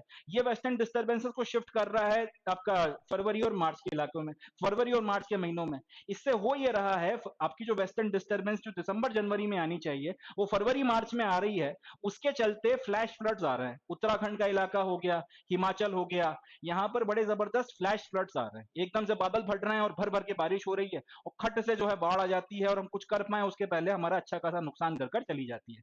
तो ये फ्लैश फ्लड्स वगैरह के साथ ही साथ ये आपकी वेस्टर्न डिस्टर्बेंसेस की टाइमिंग को डिस्टर्ब कर रहा है। इससे हो ये रहा है कि जब आपको बर्फ गिरनी चाहिए या बारिश देखने को मिलनी चाहिए तब आपके यहाँ सूखा पड़ रहा है, और जब आप चाहते नहीं है कि भाई पानी वानी गिरे या फ्लैश फ्लड आ जाए तब आपको वेट स्पेल्स जो है वो देखने को मिल रहे हैं। अब ये जो सारे के सारे एक्सटेंडेड ड्राई और वेट स्पेल्स आ रहे हैं जिसके पीछे का भी अपना कुंडा या विलन जो है वो अल नीनो है, ये बेसिकली ग्लोबल वार्मिंग के क्लियर कट कैरेक्टरिस्टिक्स हैं। इससे ये समझ में आ रहा है कि ग्लोबल वार्मिंग अब हमारे दरवाजे पर आकर खड़ा हो गया है और हमें अच्छे से जो है परेशान कर रहा है, हड़का रहा है। ग्लोबल वार्मिंग की जो कैरेक्टरिस्टिक्स हैं क्लियर कट यहाँ पर अब अपने को देखने के लिए मिल रही है। जब बारिश होनी चाहिए, जब बर्फ गिरनी चाहिए तब गिरवा नहीं रहे हो, जब जरूरत नहीं है तब जाकर वहां पे अनशन लेवल पर जो है फ्लैश फ्लड्स आ रहे हैं और हमारा जान और माल का नुकसान हो रहा है। क्लियर कट कैरेक्टरिस्टिक्स दिख रही हैं ग्लोबल वार्मिंग की, जो आने वाले वक्त में खतरे की घंटी है, आने वाले वक्त में हमारे लिए बहुत ज्यादा प्रॉब्लम्स क्रिएट कर सकती है। चलें, एक तो ये हो गया अल नीनो। और लास्ट जो है वो है जेट स्ट्रीम्स। जेट स्ट्रीम्स का क्या रोल है अब उसके बारे में भी अपन लोग बात करते हैं, देखते हैं सर। चलिए, अब जेट स्ट्रीम का क्या रोल है इस पूरे फेनोमेनन में उसकी बात करते हैं। सबसे पहले तो ये कि जेट स्ट्रीम होती क्या है, पहले वो देख लेते हैं। तो jet streams are powerful winds ranging from 250 to 320 kilometre travelling at about 12 kilometre above mean sea level. यानी कि धरती की जो मीन सी लेवल है उससे लगभग 12 किलोमीटर की ऊंचाई पे या 12,000 किलोमीटर की हाइट पे 250 से 320 किलोमीटर की रफ्तार से चलने वाली कुछ पावरफुल आपकी एयर स्ट्रीम्स होती हैं, उनको हम लोग बोलते हैं जेट स्ट्रीम। इसको थोड़ा सा समझ लेते हैं। जैसे कि अगर ये आपकी अर्थ की सरफेस है, अगर ये अर्थ की सरफेस है तो अर्थ की सरफेस के इमीडिएट कांटेक्ट में एटमॉस्फेयर की जो लेयर होती है ये अपनी अर्थ की सरफेस हो गई। अब अर्थ की सरफेस के इमीडिएट कांटेक्ट में एटमॉस्फेयर की जो लेयर होती है इसको हम लोग बोलते हैं ट्रोपोस्फियर।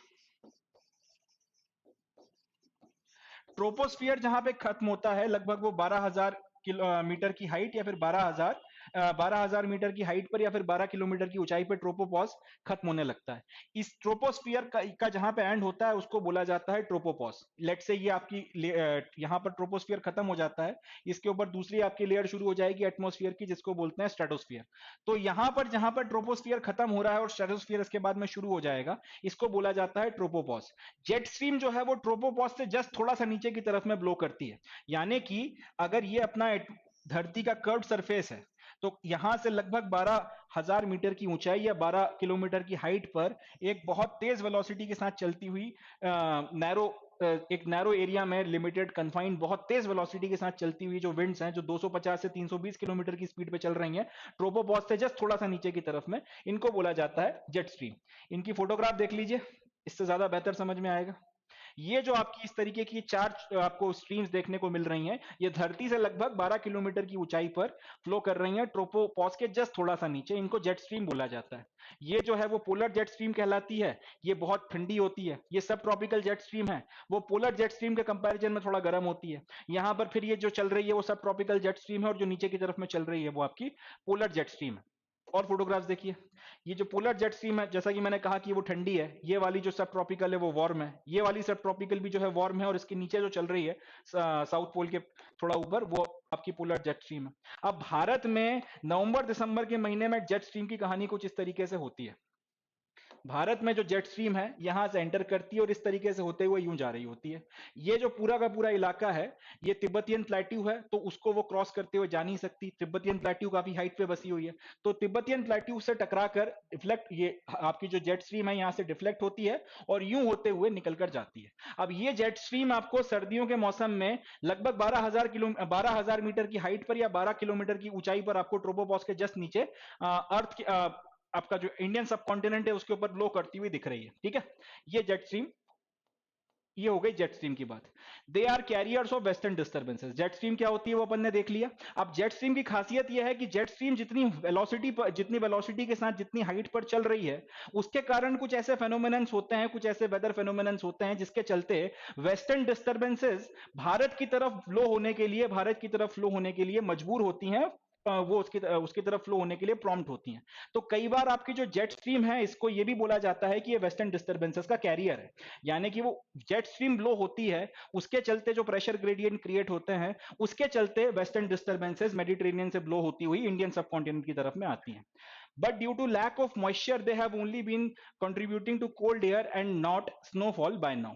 मगर अब हो ये रहा है कि अल नीनो के चलते जेट स्ट्रीम जो आपकी वेस्टर्न डिस्टर्बेंसेस को यहां पर लेकर आती थी, ये वेस्टर्न डिस्टर्बेंसेस उतना ज्यादा नहीं आ पा रही हैं। इसको समझिएगा, वेस्टर्न डिस्टर्बेंसेस जो हैं इनके आने में जेट स्ट्रीम एक अपना रोल अदा करती है। ठीक है जी, भारत में आपका जो वेस्टर्न डिस्टर्बेंसेस हैं ये ब्लो होकर आएंगी, इसमें काफी सारे फेनोमेनन्स हैं। उसमें एक इंपॉर्टेंट फेनोमेनन ये भी है कि जेट स्ट्रीम जो है वो एक इंपॉर्टेंट रोल अदा करती है।